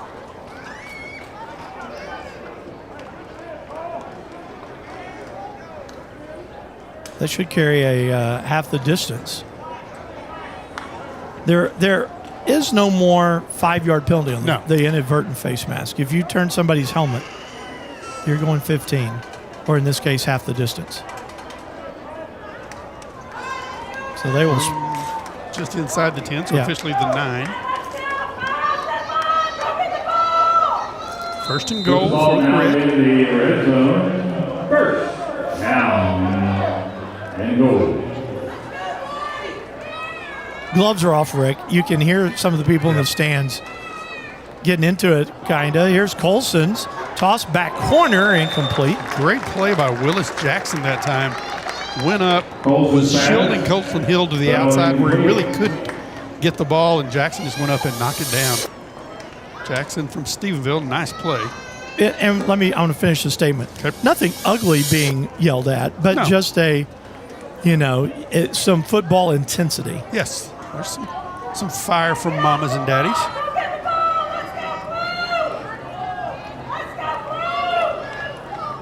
Second and goal. Down marker still says first, but it's second. Colson takes the snap. Here comes the blitz again. Colson steps up. Colson inside the 5 down to about the 4. Man, he would have been dead. He was headed for a big headache. Great move by Colson to sense that rush and then took it up in there, picks up 5 to the 4-yard line. Third and goal. Red trying to capitalize on the pick by Braden Lewis and trying to tie the score. 4:50 to play in the half. Colson taking a minute to get the play in. Red may take a timeout right here. I think they're going to. They didn't look right with personnel, and now the timeout's called. So Red will take their first timeout, 14-7, 4:37 to play in the first half. Rick, you've got a couple of numbers? Nope. No, Sorry. Computer problems. Better now. FCA has the privilege of serving coaches and athletes in 35 counties. We've seen some players really shine here early in the ballgame. Jaden Carrillo, Jeremiah Collins. Oh, Judson Colson out there. Yeah, he's been Camden Lewis. Probably passing down probably ran 25 yards with the ball in the air to knock that one down, and then it's the interception against his high school teammate. Darren Hurtado out of the big scoop and score. The FCA All-Star game. We've seen a group that is more polished in this game than we've seen in a long time. It's not clunky. It's turnovers, but turnovers come from aggressive, yeah. Please join us in showing our appreciation to the Third and goal from the 4. I think a lot of that is by what the defense is allowed to do in this game. Yeah. Because you can actually come in and make a play and not worry about not touching somebody. Yeah. Third down and goal. Colson has trips left side, one to the right.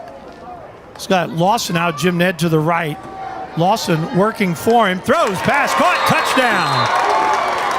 Jim Ned to Jim Ned right there, or excuse me, it's Colson from Brownwood to Breck Lawson out of Jim Ned for the 4-yard touchdown. And we're a point away from being tied.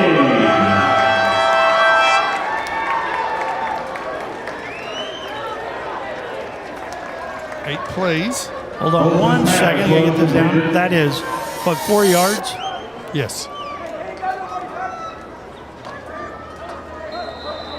So this will be Isaiah Rios. Swinging gate formation. They're going to run it out of the gate. Here's a little toss. Going back the other way and walking that in is Bodie Ham. 4-2. How about that, Rick? We got a 14 or 15 to 14 game.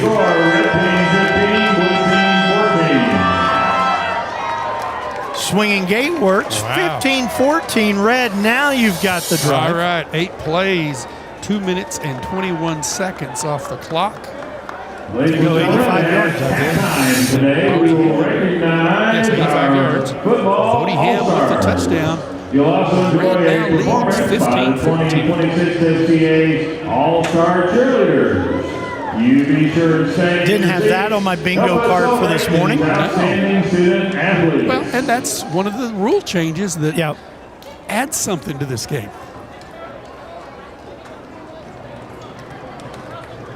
I've seen teams for years and years and years line up in the swinging gate.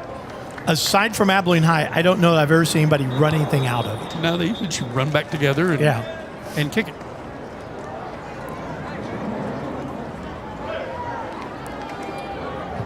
Prado and Jackson go deep. Back deep for the blue team, number 37, Raven Prado. Thought I had a weather update, but it says lightning's 10 miles away from Amarillo. Yeah, we're not there. We're not there. Thank goodness. Willis Jackson and who else? Prado, Raven Prado from Brownwood. Yeah. Taking off for the red team, number 13, Isaiah Rios. Rios will kick off. Rios' kick is going to come down to Willis Jackson at the 2. Plus the 15, the 20, fumble the football. And somehow Jackson falls on it at the 35. Wow. Willis Jackson fumbles and then gets to the ball himself. That went about 8 yards forward. Ball went in the air. It was a fumble, but it went in the air over the red team, and Jackson runs right back under it. Over anybody that should have been able to recover it. And Jackson, who just happened to be going that direction, said, I guess I'll pick this up. So parents of football players, please head towards the south entrance. You'll be prepared. Sean Jacoby in at quarterback. First time today that the blue has the ball. They have the ball at the 35. This is their best field position of the day. That's what I was trying to say. Jacoby takes the snap, drops back, throws underneath, has a man pass caught at the 39. Pass is caught by Glenn Thibodeau out of Breckenridge. He's a buckaroo. Absolutely. Gain of 3. Buckaroos playing at WPA Stadium. Really? Oh, Chuck Statler told me that. Okay. Chuckles would know. Second down from the 38. Braxton Markey. I went through Breckenridge the other day. Did you? Yep. Here's the pass thrown. That one's going to be picked off. And getting the ball to the 47-yard line is going to be Cash Cribbs out of Stephenville. And Jacoby gets picked. It's the third interception now in the last 3 drives for the Blue that has been intercepted by the Red. Red will take over And at pass the was 48-yard line. intercepted by number 36, Cash Cribbs. Now, I was going through Breckenridge. I was with Randy Cluck, who's filming this sucker and running the show. At their We're going to the 48-yard line. Playoff game. Yeah, the regional final, Abilene High and Aledo, was in Graham. Went through Breckenridge.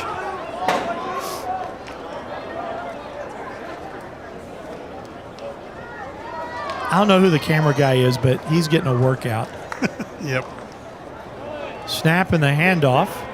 Oh, there's a hit. You heard other people yell, ooh, Bodie Ham took a shot. Blake Teeple.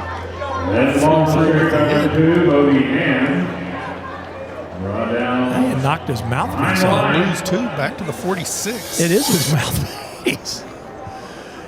That's what John Madden used to call a slobber knocker. Number 7. It did knock the mouthpiece right out of his head. Back to the 46-yard line, 3:12 to play, 2nd and 12. Abilene High and Cooper rivalry here. Kamari Titus on Jeremiah Collins. Landon Lacey. 15-14 Red. Red trying to add to the lead here in the last 3 minutes. Lacey takes the snap, drops back, looks down the field, throws, and that is incomplete. That was intended for Elijah Wood, and Wood threw his hands up going, hey, I was being tackled before the ball got there. He's Yeah. not wrong. No, he's not. And it brings up 3rd down. Really surprised we didn't see a flag.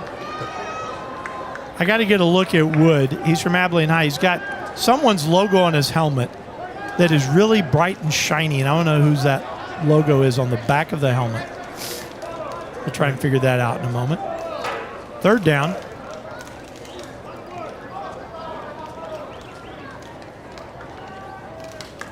Snap comes back again to Lacey. Lacey going to tuck it under and run himself. And he's going to lose a yard back to Quarterback keeper, number 7. Back to the 46. yeah, and I think the Blues going to call the timeout. They do indeed. Defense, number 40. Cooper sticker on the back Adams. of Elijah Wood's helmet. That's really shiny. Yep. So now it's going to bring up 4th down. The Blue wants a chance with the football.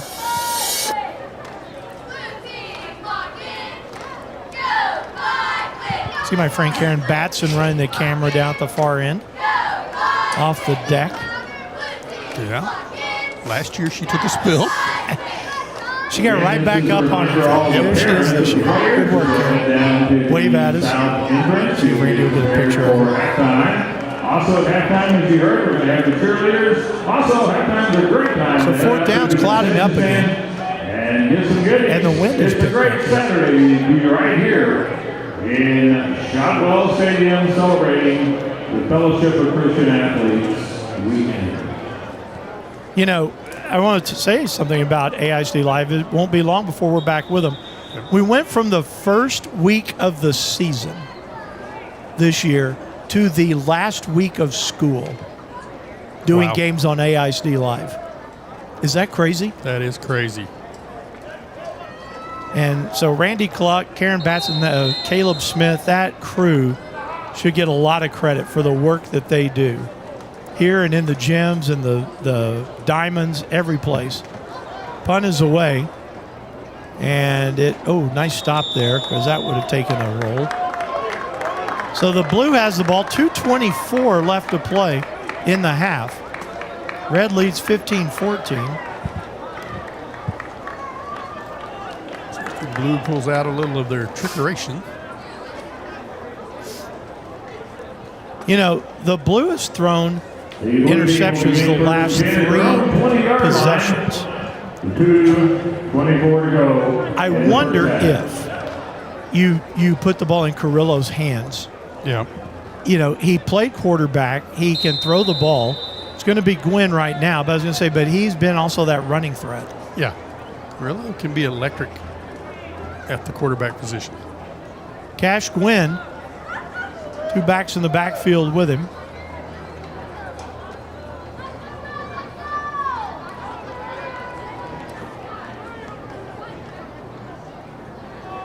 Overload to the left side for the defense.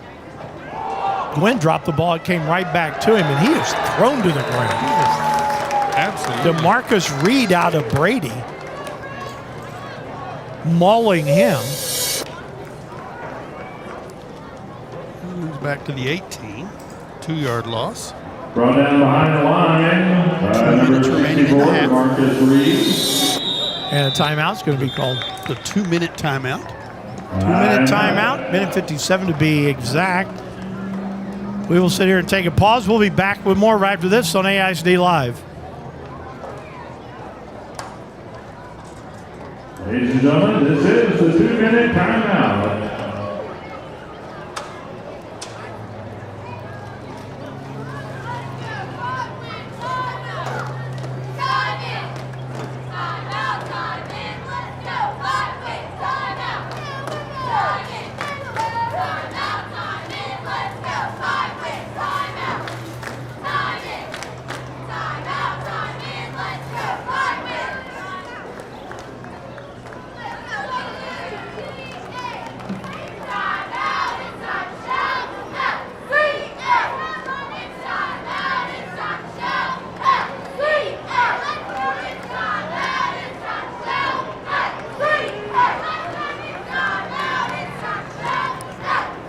Jimmy Polk, Rick Kaysen back here at Shotwell Stadium. We also want to say thank you to our AISD Live crew today.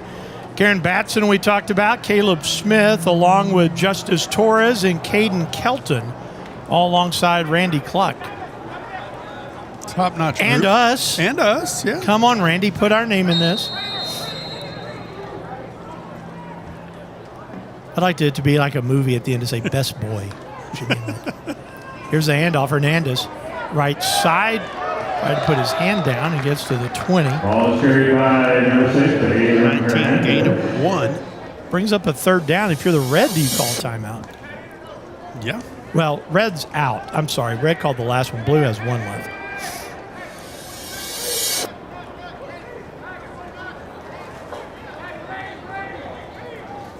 So third down, 15-14 Red. Blue's slowing down the pace a little bit. Yeah, minute 17. Hernandez comes out of the game. I think it's just Salas that's back in the backfield. Snap comes back. Throw underneath. Ooh, there's a hit. Kaysen Tidwell out of Bangs takes a pretty good pop at the 19. Tackled by number 30. It's going to bring up fourth down. 55 seconds. I don't have a number 30. Hey, I thought the Red had a timeout left. They did. I think they called Red timeout on the 2-minute timeout, Rick. Okay. I could be wrong. I mean, it's early summer, so I don't know that I've been wrong yet, but it's early. Could Who did you call Laura? Well, she may have a different idea about my We would right. also like to thank the outstanding personnel of the Abilene Independent School District Player introductions with their for all parents. that they're doing with today. Yeah, we'll be going down on the field, Not us. literally, but we will send our signal down on the field at halftime so you can, if you're watching at home and you want to see your nephew or grandchild or grandson, whomever be introduced, you're going to have that opportunity at the half as they introduce everybody. Colton Hill will go back to return the punt.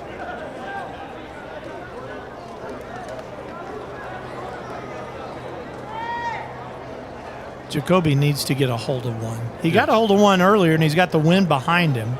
Remember, he had the, 59-yarder earlier. So he needs to catch one like that. Personal protector, Caden Bryant. Snap is back, and the punt is away. Running up and making the fair catch is Hill at midfield.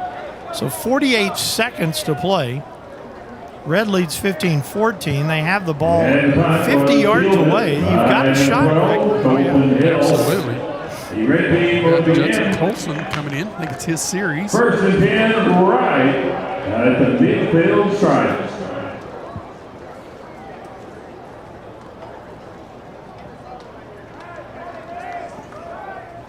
How far do you think you could throw a ball? Me? Yeah, 30 yards. I got 5. Yeah. I'm thinking that's going to really hurt. Yeah. Yeah, I'm not here to hurt myself today. 20 maybe. Here's Colson. And I'll tell you why I asked that question in just a second. Swing pass. Nice little move to the outside of Stone Ratliff. Ratliff only getting a couple out of it, though. I was asking that question because I would think that would be the hardest thing, unless Colson's trying to go to school someplace. I think the layoff and trying to throw a deep ball would be the hardest. I mean, I'm sure he's worked out, but I still think that would be difficult. Second down 9 from the 49, 20 seconds left. Colson takes the snap, throws underneath. He's got Collins. Collins breaks one tackle, can't break the second one, gets to the, he got a first down. That stops the clock at the 37. So there's 9 seconds left, so you've got a shot to take one throw into the end zone. Timeout's going to be called. If you don't take too long, you could really have 2 shots. Well, at 9 seconds, Colson's going to have to. He would have to throw one almost into the boundary. You can't. Yeah. You can't really roll out.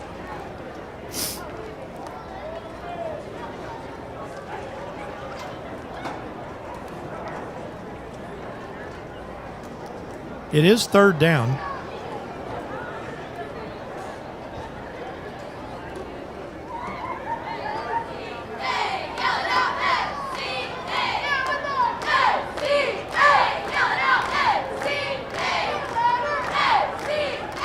You see a lot of those names on the backs of jerseys, Rick. That's one of the cool things that FCA does is you get your jersey. Yep. You know, that's a souvenir piece. Okay, you ask about Judson Colson, where he's going. Yeah. Hardin Simmons. Oh, good. I thought he might be, but I wasn't sure. Good-looking quarterback, Hardin Simmons. He is. If I'm not mistaken, Hardin Simmons also got Seth Mayberry from Plainview. They did. You're right. Whoa. Swinging gate play. Here now. we go. Now then the Blues going timeout. We got to have a timeout here. We're going to have to chat this one up a little bit. Even though there are no timeouts on the scoreboard. Well, I just think that's not on the clock. Yeah. We're going to have to do that in the second Timeout half. by Blue Team. 9 seconds in the first half. The swinging gate. Yes.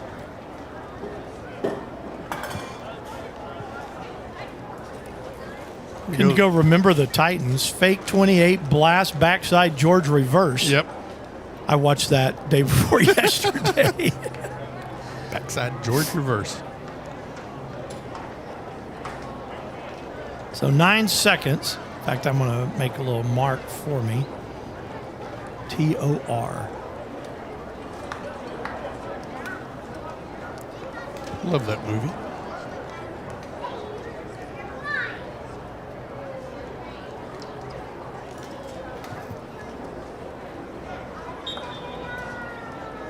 Trying to see, I told you earlier, I saw Peyton Ewing. I don't know if he just stayed in uniform so that he can have, maybe a little the recognition at halftime. Yeah. He's right in front of me right now. Okay, He's at yeah. about the 44.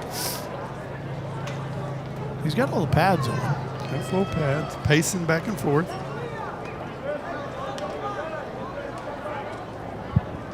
All right, let's see what the red pulls out now with 9 seconds remaining in the half. Go back to the gate. Throw it to the other side of the field. Here they come. Swinging gate. Red has changed quarterbacks, too. They've got Landon Lacey now at Lacey's quarterback. in, yeah, he sure is. And Bodie Ham. This is a six-man kind of play. We don't need you other five. Yeah. Oh, and they throw underneath. It's incomplete. That was intended And the pass for Sire is Garcia out of Grape Creek, but you got one play left. Yeah. Told you they could get 2 plays. Things, again, not on my bingo card. That's not True. how I anticipated them No. getting the extra play. No.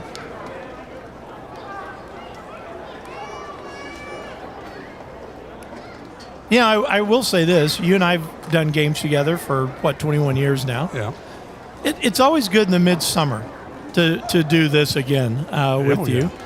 Forget the practice. It's just the fellowship. You've got a big trip coming up, big mission trip Yeah. coming up. 2 weeks. We'll be headed to San Diego with the high school choir from Pioneer Drive, going on a choir tour / mission trip. I'm saying this in the public domain as your prayer partner. If you bring anything that says San Diego Chargers back, you're no longer my brother. We have been fraternity brothers. We have been closer than brothers. You're out if I Okay. have anything that says San Diego. Helmet logo, no. No. Padres, fine. But Our prayer bracelets are blue with yellow writing. So I don't know that I can wear they that. glow in the dark. Okay. Here we go. One last play here of the half. Colson back in at quarterback. See how far he can throw it. The 37 yards. He's got 2 more yards than you do with 5 seconds. Do you look anywhere other than Hill right now? Hill running the post. Colson now throws back foot, throws. Oh, he had a man. He did.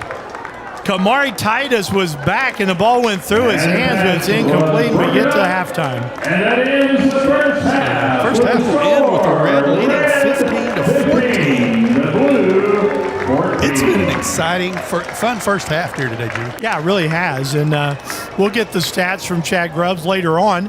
But first, we will take it down on the field so everybody can hear the players and their parents get introduced. We're glad that you're with us here on the 27th annual Merle Greathouse All-Star Football Classic benefiting FCA, brought to you by the Big Country Chevy dealers. We're back with more after this.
And now during this halftime break, we would like to take this opportunity to recognize our football all-stars. And we're going to be beginning with the red football all-stars.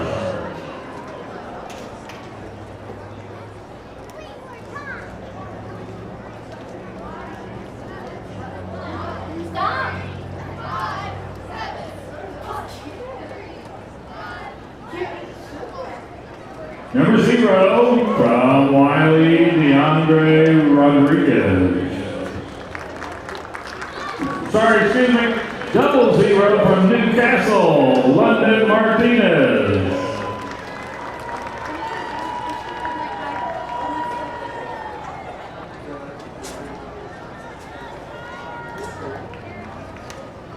And from Jayton, number 2, Bodie Ham.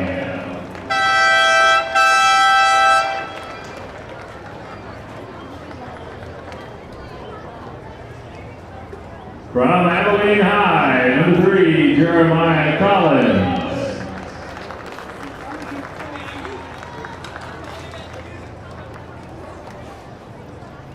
Brownwood, number 4, Judson Colson.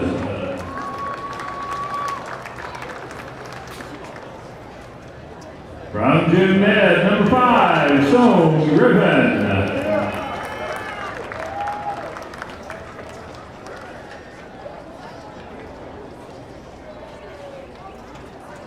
Also from Jim Ned, number 6, Camden Lewis.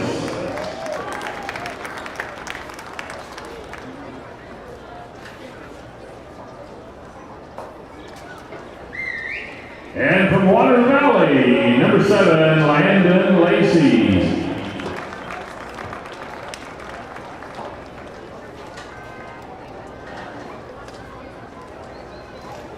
And from Abilene High, number 9, Elijah Wood.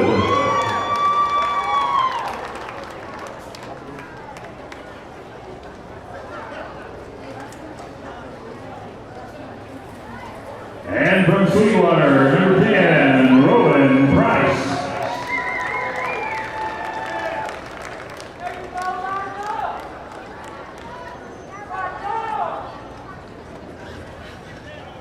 And from Clyde, America, number 11, Landon Deal.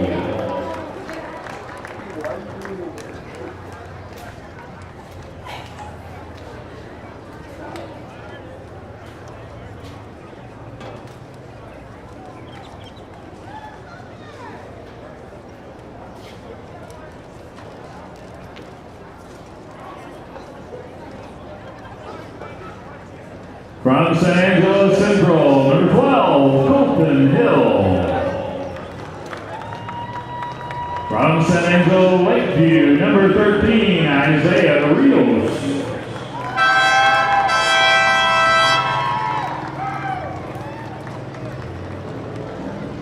And from Graham, number 14, Braxton Brame.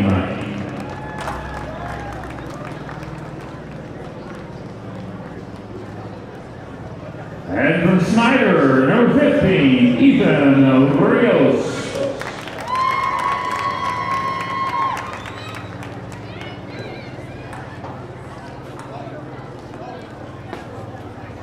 And from Robert Lee, number 17, Wyatt Bosworth.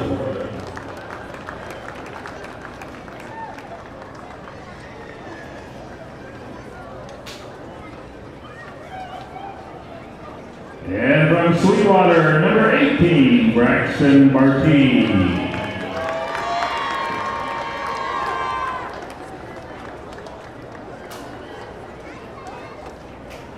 And from Ballinger, number 19, Landon Cornett.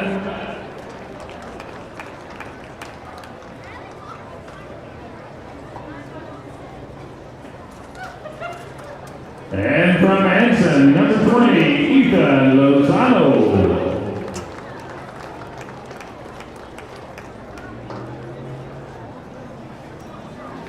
And from Water Valley, number 21, Boston Weiss.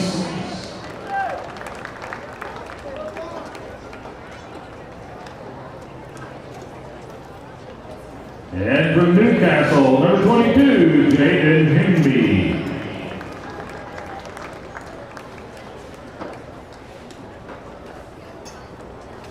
And from Merkel, number 23, Caden Bluebaugh.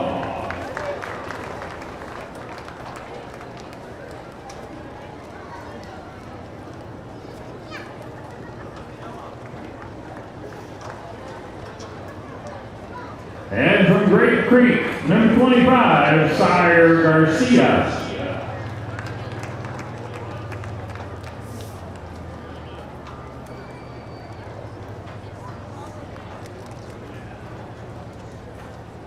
And from Jim Ned, number 28, Brick Lawson.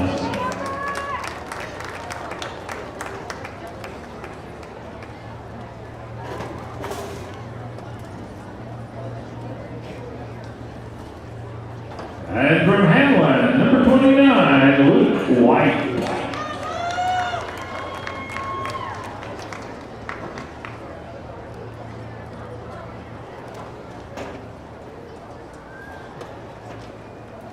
From Abilene High, number 30, Trey Shaw.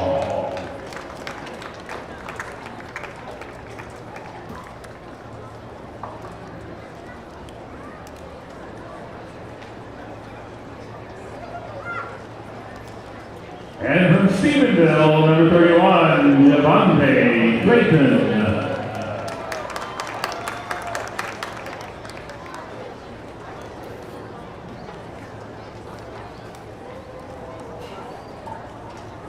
And from Early, wearing number 68, Marvin Wilson.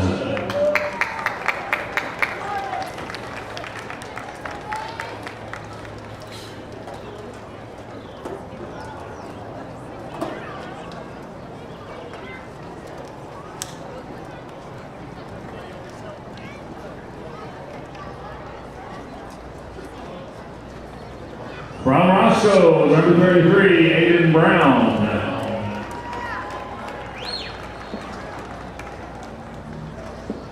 From Three-Way, number 34, Logan Russell.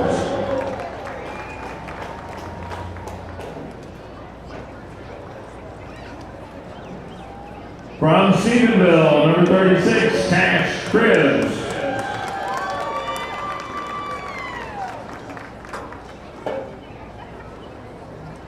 From Early, number 38, Stone Ratcliffe.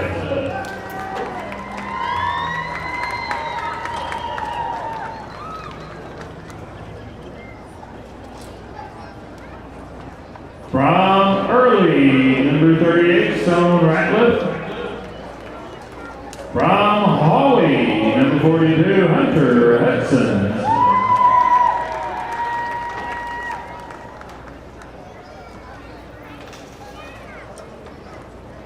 From Early, number 44, Aiden Driscoll.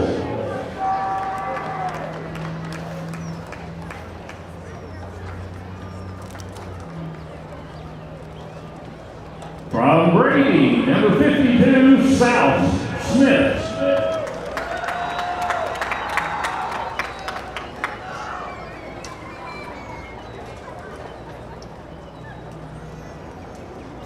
From Gorman, number 53, Garrett Teague.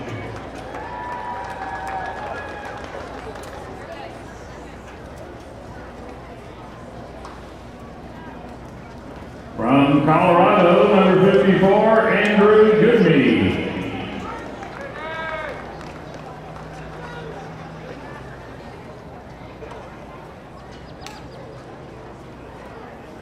From Albany, number 55, Peyton Bedford.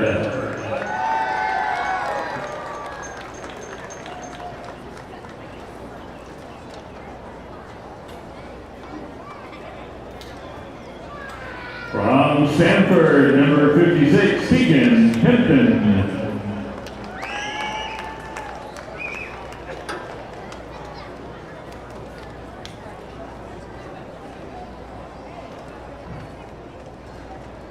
From Hassel, number 57, Brent Turner.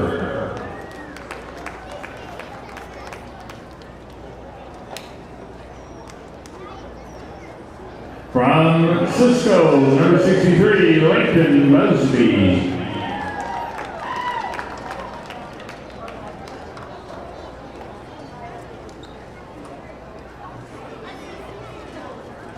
From Brady, number 64, DeMarcus Reed.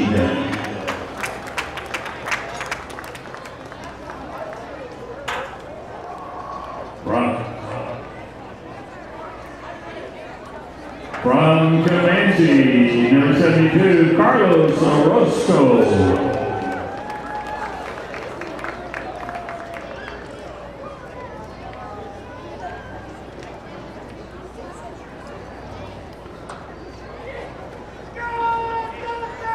And from Jim Med, number 77, Dalton Baxter.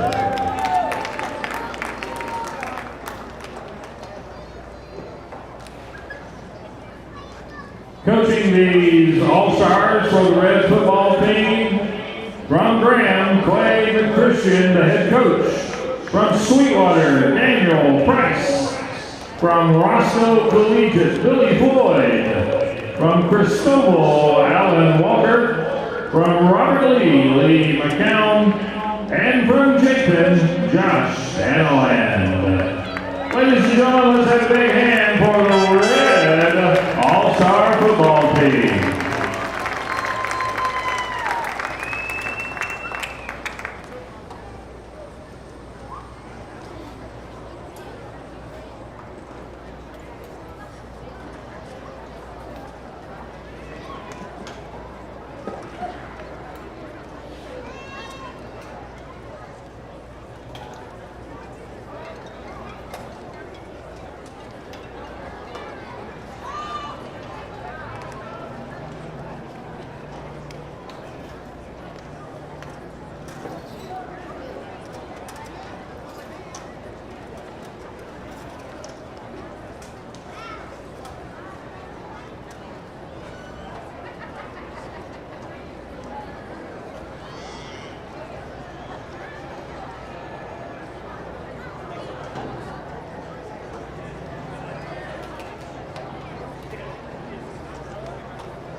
And now, ladies and gentlemen, it is time for us to meet the Blue Football All-Stars. From Cooper, number 1, Kamari Titus.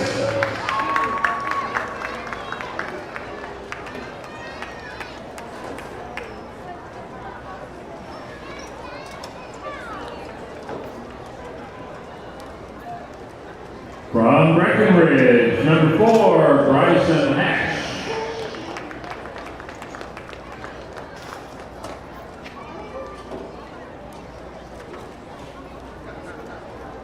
From Cisco, number 6, Abram Hernandez.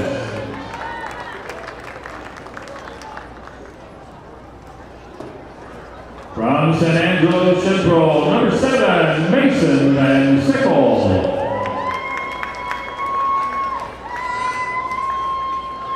From Stephenville, number 8, Willis Jackson.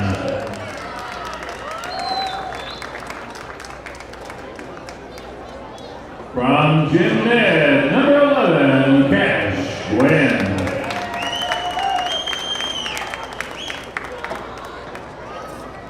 From Brady, number 12, Sean Jacoby.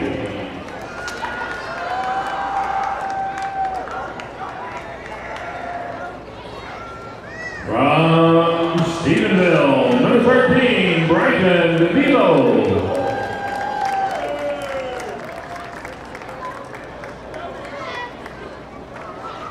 And from Junction, number 14, Bodie Beerswale.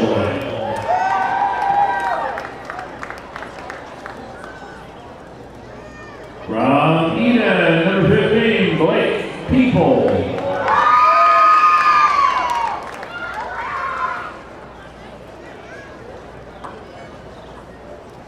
And from Coleman, number 16, Braden Torres.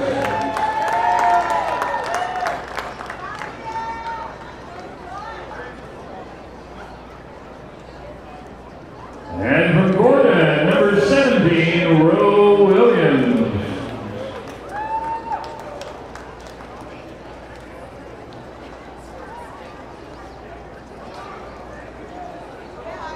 And from Cooper, number 18, Jaden Carrillo.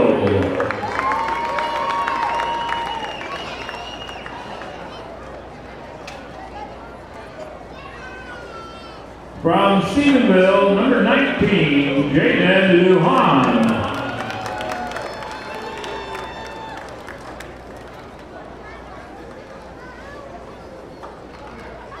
From Breckenridge, number 21, Glenn Thibodeau.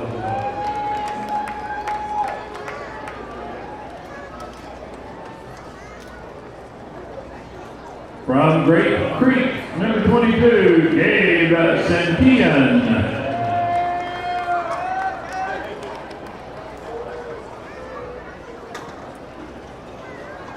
From Comanche, number 24, Caden Carroll.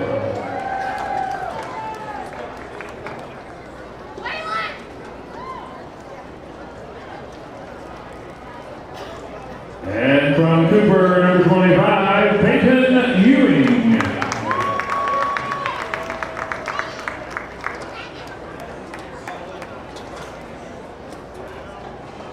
From Mason, number 27, Colton Bonnet.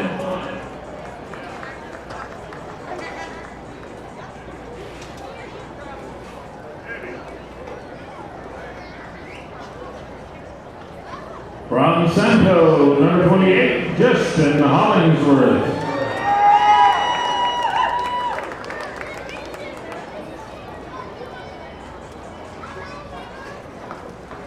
From Baines, number 30, Jason Tidwell.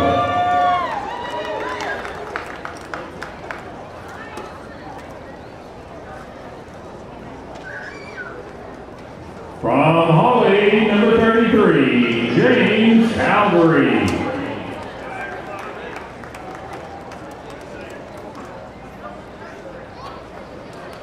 From Gold Point, number 34, Jason Wiedebusch.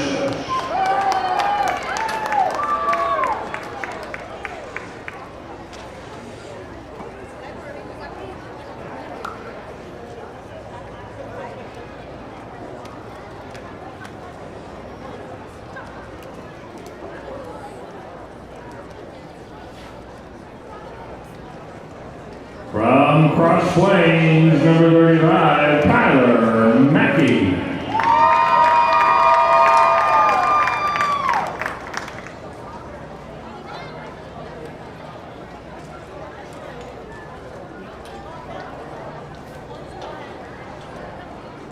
From Brownwood, number 37, Raven Parado.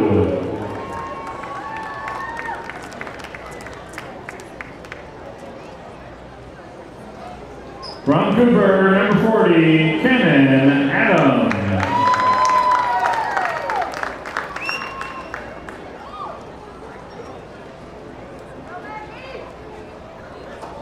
From Brownwood, number 42, Carson No.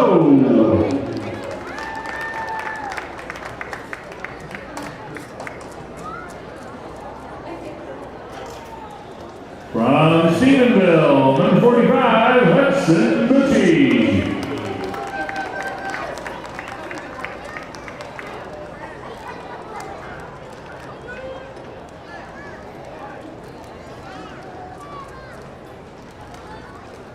From Comanche, number 50, Peyton Ball.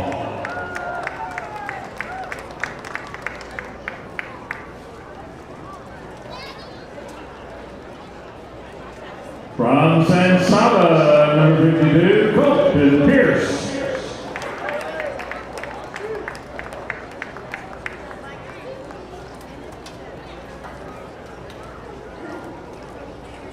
From Wiley, number 54, Barrett Huffington.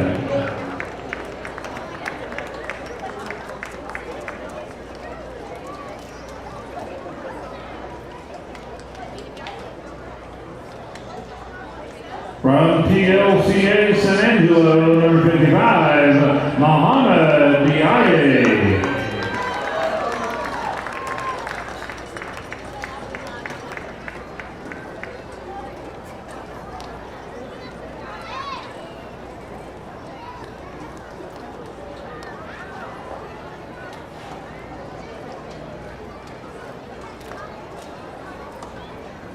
From Coleman, number 60, Darren Hurtado.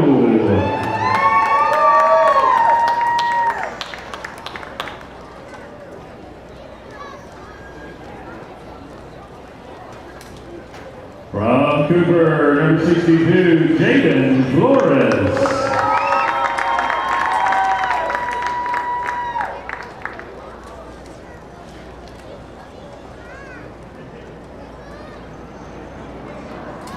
From Dublin, number 63, Edwin Navarez.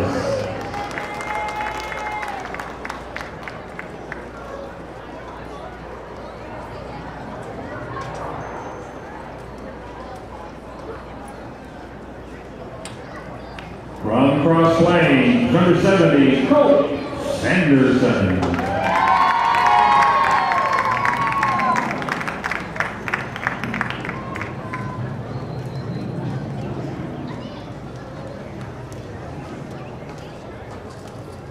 From Cooper, number 75, Caden Bryan.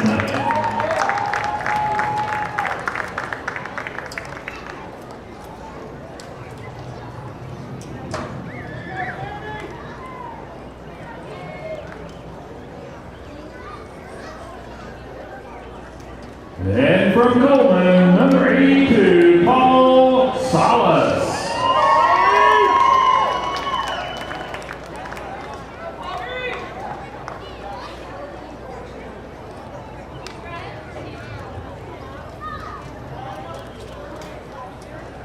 Coaching these All-Stars for the blue team, here are your blue football coaches. From Junction, Scott Freeman, the head coach. From Gordon, Mike Reed. From Cross Plains, Jared Sanderson. From Stephenville, Brandon Moore. From Jim Ned, Dustin Todd. And for Clyde, Jonathan Haddock, the coaching staff for the Blue All-Stars.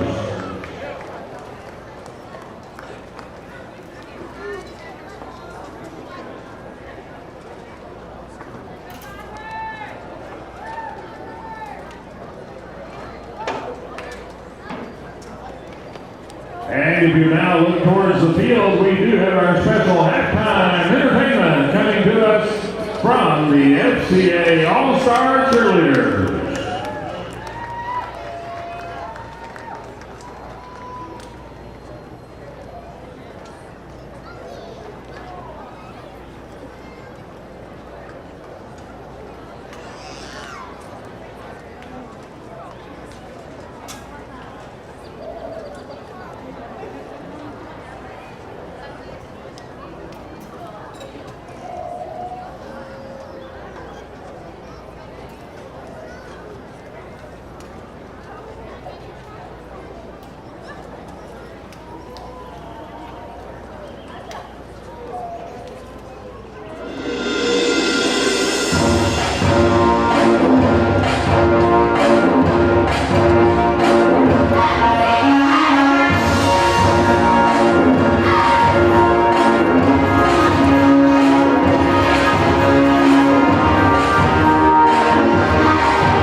And one more big hand for FCA All-Star Cheerleaders. Great job, everybody.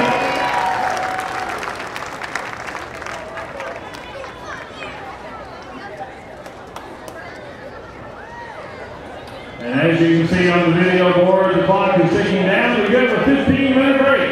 That's plenty of time for you to head out to the concession stand, get what you need, food, drink, swing by certain rooms that could be important. We'll all get this underway again in about 14 minutes and 37 seconds. Welcome back. We are 14 minutes away from the second half starting. We've got some halftime numbers. First downs, the red has 15, the blue has 14. Red has rushed 10 times for 24 yards. The Blue 15 times for 93 yards. The Red has completed 10 of 18 passes for 122 yards. Blue 9 of 14 for 64 yards, but 3 interceptions. And then total yards, you've got the Red with 20 plays, 146 yards. Blue 29 plays, 157 yards. Red had the ball 8 minutes and 36 seconds. The Blue had it 15 minutes and 24 seconds. And Jimmy's got some individual numbers. I'm going to be your most valuable player tracker. Okay. How's that? Okay. Early numbers in. I sound like an election guy. Early numbers in. I'm going to say your offensive MVP right now at the half. Can I go there? Sure. Judson Colson out of Brownwood. Yeah, I like that. Colson's 10 of 15 in the air, 122 yards, 2 touchdowns, no interceptions. So That's the big number. yeah, he's working on a monster game right Yes. now. There's no one, the leading rusher for Red is looking at 12 yards of rushing. Leading receiver is Collins from Abilene High with 44 yards. The defensive MVP right now, I'm going to go Darren Hurtado out of Coleman. The scoop and score in a game like this, which is an all-star game, you're not looking for somebody that's got 5 tackles. You're looking for somebody that's made an impact, and that impact, otherwise it's 15-7 if Hurtado is not in this ballgame. And I want to throw in one more, Camden Lewis from Jim Ned. Yeah. I saw him made a couple of really spectacular plays. One to knock the pass down, the other for the interception. I think he's got to be in there in the discussion, but Hurtado with the touchdown kind of gives him the bump up. Yeah, and I think that typically what you see in an all-star game, you do not see MVP coming from the same side. Same side. So you're not, if Colson's it, more than likely you're looking at a Blue player for defensive MVP. Yeah. So that's my MVP tracker. I'm with you. It means absolutely 0 because I've been talking about what is or is not on my bingo card. Another player I'd throw in for the offensive MVP is in the discussion is Jaden Carrillo. Yeah. Carrillo had the one nice run from 19 yards out, the touchdown run. Yeah. I think he's got 32 yards in catching the football, and he's got the 19-yard run. Yeah, he's in the mix. Colson has just been a monster. Yeah, in this. Colson is the one that the Blue team does not have an answer for. Yeah, exactly. And he's got Colton Hill on one side, Breck Lawson on the other. He looks good. I mean, I think that's a huge get for Hardin Simmons to have him coming. One of the things that we talk about, we were talking about while they were introducing players and everybody at the half, and the cheerleaders were doing their moment. Who's going to be good in 2026? Yeah. You and I have the pleasure of doing Cooper football. Cooper under a new head coach, but Scott Stewart walked into a pretty good situation trying to get the playoff streak to 20. In a 5-team district, I think you got a pretty good shot at being able to do that. Cooper's got arguably a pretty tough schedule, but aside from Carrillo and Ewing, you're bringing back a lot of your skill position guys. They've got to find a quarterback. Right.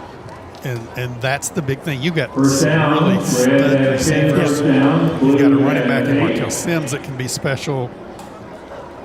I think they've got a shot to be pretty good. I think Abilene High's got a shot to be Abilene High's got a shot to be really good. And especially in their district, it's going to be interesting for them bringing in the 2 friendships. Yes. Trying to see how that works out. Cooper, of course, loses Plainview, adds Coronado. And they first in realignment lost Legacy, but now Legacy's back. Yeah, but you lose Plainview, a team that nearly beat you last year, to a team that you beat by 50. Yeah. So give me Coronado any day. Absolutely. I think Stephenville. They're a perennial state championship threat. Brownwood is going to have a hard time replacing Colson. Yep. But I think they've got a shot at being pretty good. I think Sweetwater's got a shot this year at being good. Sweetwater does. Clyde has got a lot of seniors coming back next year. Jonathan Haddock has got things rolling there. From the individual Albany's leaders good. Albany's always good. For the red team. You know, it's fun Jared to see Sanderson Jared's- likes what he's doing at Cross Plains. Yeah. He does a good job there. Yeah, and we miss out Hawley. Just right down the Yeah, street. Mitch Mitch Abels. Abels has a lot going on at Hawley. Rattles at 12 yards. And they are getting notorious for making runs every year. Yeah. Look for them to do that again this year. He's built that program, and it's one of the top-notch programs in the area. San Angelo Central is turning the corner, getting back. They're in that district with the Odessas and Midlands. So, battle there. It's going to be a fun season. Those schools, San Angelo, both Midlands, both Odessas, those schools are exploding right now size-wise. Here's the question. Can any school in West Texas, 4A, well, Stephenville's 4A, 5A or higher, compete for a state championship? In my opinion, no. I think you get into the Metroplex, Houston areas, where transferring schools is a lot easier. There's more, shall we say, recruiting that happens, or magical parent movement, whatever you want to call it. Well, I'll even say this. I don't know. Is there recruiting? Yes. Is there open enrollment? Yes.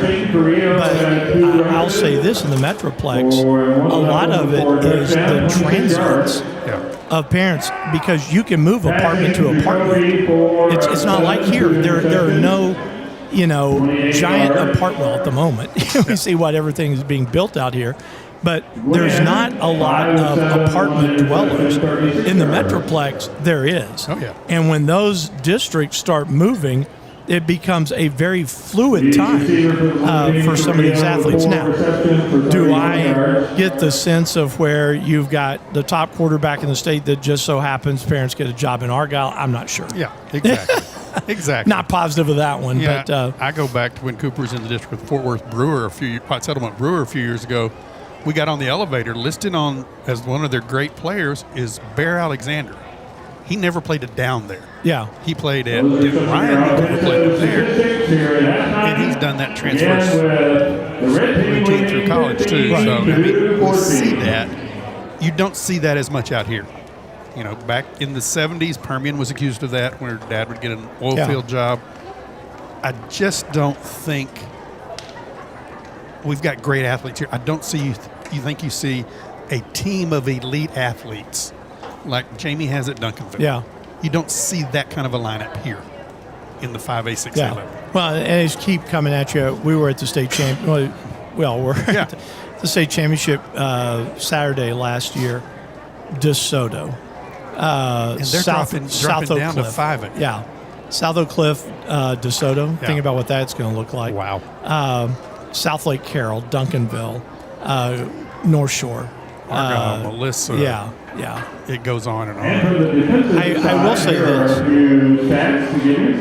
If the year is there, and I'm not saying state championship, but I'm saying deep run, look for Abilene High this year. Yeah, I agree. I always will say look at Stephenville, but look at Abilene High this year. Abilene High is going to have to become more balanced losing Braden Henry. Yes. But Holy cow, DJ Gill. Yes. uh-oh, we're in trouble. We're sitting here just chirping at one another. And Bristol has 3. We're going to take a moment, go back down on the field for a second, and you are watching the FCA All-Star Game, the Merle Great House Classic, brought to you by your West Texas Big Country Chevy dealers. Back after this.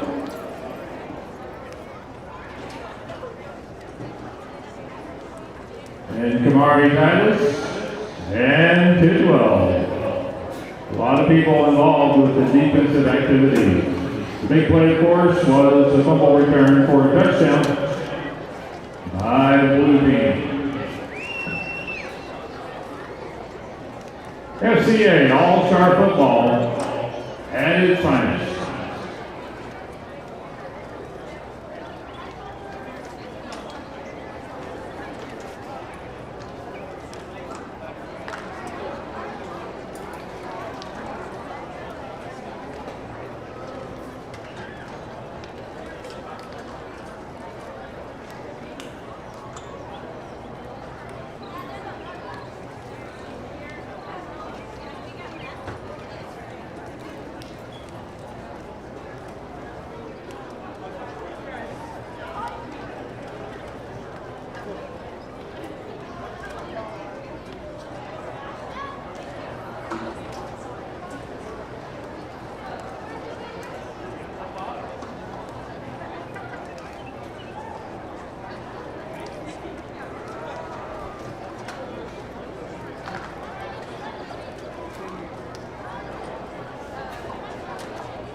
Back here at Shotwell Stadium, 3 minutes away from the start of the second half, 15-14, red leading the blue.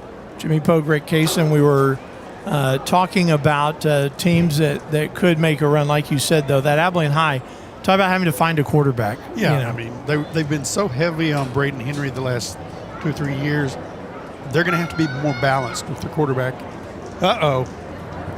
The assistant AD from Abilene ISD just stepped in. There he is. The quitter. Yeah, we're live. Aaron Rohn up here with us. How you doing? Put him on the microphone here. Are we allowed to say Coach Rohn still, or do we have to say AD Rohn? How do we have to do this Coach now? Rohn, absolutely. Okay. Coach How Rohn. are you? Fantastic. First of all, congratulations. Here's your really new home. You know, you're kind of thank you. in charge of the lay of the land here. Learning the ropes today at the FCA All-Star game. Yeah. Hey, you've coached in this game before. We were sitting here talking about the way that the teams look. First of all, the Colson kid from Brownwood, everything that we've heard about him is true. He's really good. He's a good player. No, this is a great game right now. What's going on? Coaching it a few years ago, I noticed there, I think, a little bit different allowances on the defensive side of the ball. Yeah, And, we were thinking about people like you would like to have a blitz package. Oh, yeah, absolutely. But talk about a great game right now. Talk about, if you would for a second, what is the greatest thing that you got out of this ball game? Man, that's a great question. Well, thank you. Really you good know, question. I've done this for a while and actually think I do pretty good. You, as the coaching side, probably never thought that. But fantastic. Now, it was a different perspective. I played in it as a player in 2000, a long time ago. Aspermont Hornet. Aspermont Hornet. Swarm from Stonewall County. A great place. But it was a great experience as a player. The whole fellowship of everything with what the FCA does is fantastic. Folks from around the big country area that you see on news feeds or read about in the paper, so kind of meeting those folks was just phenomenal. I saw great friendships with me and a lot of guys that I played in that game with. You know, the thing that I think about every think over Reporter News how on Saturday morning they run the bear and they had all the scores and how many you romanticize seeing Brownwood or Aspermont. I'll give you your credit. Shay Ratliff played against us, and I was visiting with him a while ago. Yeah. Keep up with him. You see those guys in the newspapers and the Stephenville crews, the Abilene Cooper people, kids in that area. Sneezy Beltram was on our team. He thought from Aspermont, Texas, to seeing that. It was pretty cool. We talked about Sneezy a moment ago because that was the year that there's a guy from Rising Star that Hugh Sandiford chirped up talking about how Sneezy and the rest of that North team had talked about how ugly the women were in Rising Star. And, you know, this kid had come to camp one day with chiggers all over him, and the kid absolutely knocked Sneezy backwards on the first carry. And I said, that's when you knew that a little 1A player could, you know, get out here and compete. Oh, there's all levels, all classifications. There's guys that can go play. And that's what's fun to watch. Watch some of those as a small town guy growing up, you know, watching them make plays in these games. They deserve to be in this environment. Watching our kids is fun. It's fun and exciting. It's, a lot of these seniors is the last opportunity they have to go play and just enjoy it the week. I've talked to our kids. You know, the week's just phenomenal. They do a great job taking care of them, and it's just a fun week. And that's what, as a coach, going back to your question, it was just the camaraderie with the coaching staff that I didn't know really going into it. Sammy Burnett was our head coach when I coached it, and still keep in touch. We'll go play golf. Like, just the relationship piece was something that I thought was really special as a player and as a coach. I was hoping you brought Hayes up here. Rick, Hayes drew a picture. It says Yahtzee on it. I want him to autograph the artwork. Madison Art Project. Yeah. God bless him. Well, I'm going to tell you this. I'm going to miss you on the sideline. I'm thrilled to pieces for you. I think we got a pretty good one in Scott Stewart. Oh, yeah, absolutely. You know. Going to do a great job. If you will message him what we message him the first game, don't screw this up. We've left it in pretty good hands. I'll send that out on the post trip to Israel. Yeah. I'm happy happy for you, buddy. Appreciate y'all. Ready for the kickoff to start the second half, and we are underway, and this is going to come down at the 15-yard line. Ooh, big hit right there. And I'm trying to see who had the return. It wasn't Elijah, it was Jeremiah Collins. Yeah. Collins had that first return, and so that is where Red will start off. 36-yard line. Red team will begin first and 10. I love him. 36-yard line. He's the new assistant athletic director. You know, and one of the things we had I'll say this because, you know, we have these shared moments with coaches. Yeah. And you and I have an inordinate amount of time. I get to work at the school with them. We visit with the head coach for an hour each week. We are welcome to practice, all the things. Colson on first down, rolls, throws, has a man, pass caught, 41-yard line, gain of 5. But Coach Roan came in my room and was telling me that he was taking this job. And, you know, you sit there and your brain hurts because you're going, wow, I really hate it that we're going to lose him. But he's saying, I get to take Hayes, my son, to a college football game this year. Wow. He's always wanted to go. I've never been able to take him. Get to take him hunting. Do that. Yeah, be a dad. absolutely. Be a dad. Life goes by way too fast. Yeah, 100%. You've got to cherish those moments. Second down, 5. Colson. I'm watching the clouds come in from the southwest right now. Colson looks long, throws long. He's got Hill out there. He's got the catch, the 30, 25, 20, 15, 10, 5, breaks a tackle. He's in, touchdown. How about that, Colton Hill from 59 yards out? Put another check mark in Luke or Judson Colson. Touchdown pass for a touchdown. Judson Colson has thrown his 3rd touchdown of the afternoon. And Isaiah Rios for the point after. Boy, he just laid that out there perfectly. He sure did. Colton Hill's got great speed. Into 50 extra point, number 13, Isaiah Rios.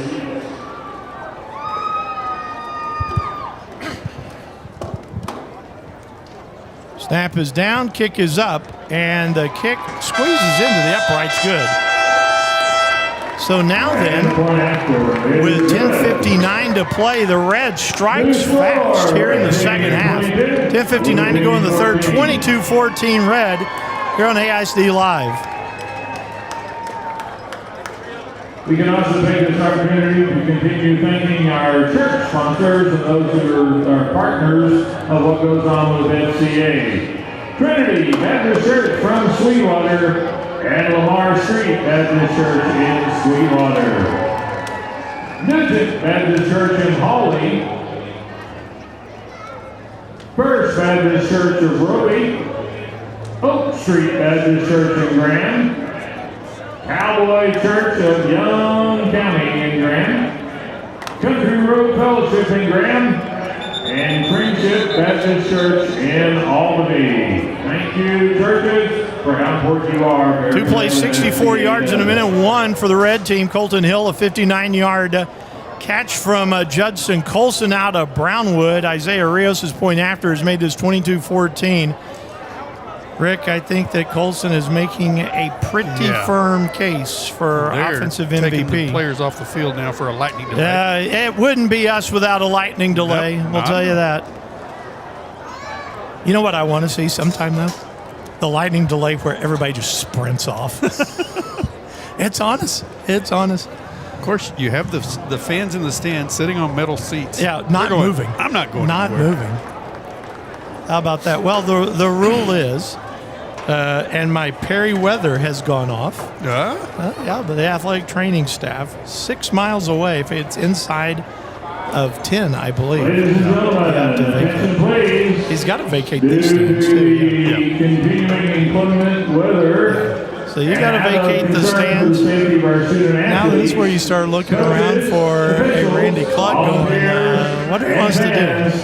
If I were Randy, the first thing I would do is say I would take a break right here for just a moment. We'll do that. All right. I'll find some This things out for you. decision We'll was be back made after after careful this. consideration and in the best interest of everyone involved. We'd like to thank our student athletes, coaches, cheerleaders, volunteers, sponsors, and fans for making this week's FCA All-Star Festival a special experience. Thank you for your support of the FCA's mission to lead every coach and athlete into a growing relationship with Jesus Christ and His church. We hope to see you next year. Have a safe trip home wherever it may be. Travel safely. God bless you.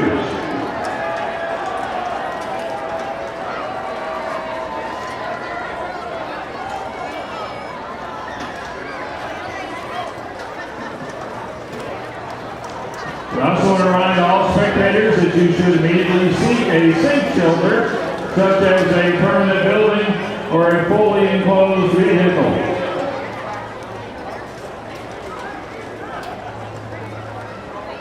Please note that bleachers, tents, shade structures, pavilions, and dugouts do not provide protection from lightning.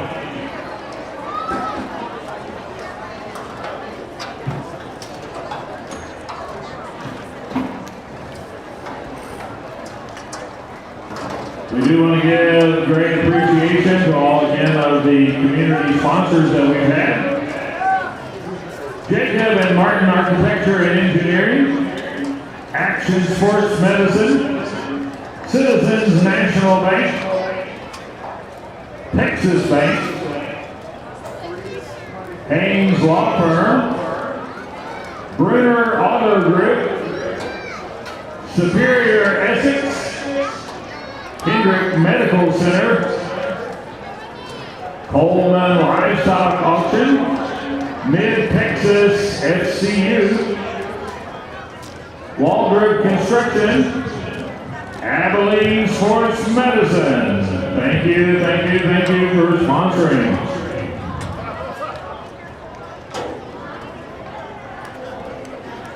And now a few more churches who have been great partners with FCA. First Baptist Church of Albany, Matthew Memorial Presbyterian Church in Albany. Welcome back here to Shotwell Stadium, everybody. They have just canceled the rest of this FCA All-Star game. Final score is going to be the Red winning by a score 22-14. Game ends with 10:59 to play in the third quarter because that storm is coming, and Rick Kaysen, Judson Colson, no doubt, will be the MVP of this game. Absolutely. Judson Colson has put on a show today. Yeah. It was impressive from start to finish. Red is going to win it 22-14. I don't know if you call it suspended. I don't know what you call it, but shortened game. And half shortened. We have 2.5 months. Yeah. Before we get to do this, even more for real. Cooper and the Azle Hornets will start it off. But, a lot of thanks. We've been saying it the whole game. Thanks to the people that make this possible for FCA. It's been a great week. You hate for it to end this way, but it's got to be safety first. And, absolutely. Moving on from there. So that's going to close it out for us. For Randy Cluck and for all of his people here with AISD Live, for Rick Case, and I'm Jimmy Pope. Thank you for watching this one, everybody. It's the Red winning this one 22-14 here on AISD Live. So long, everybody.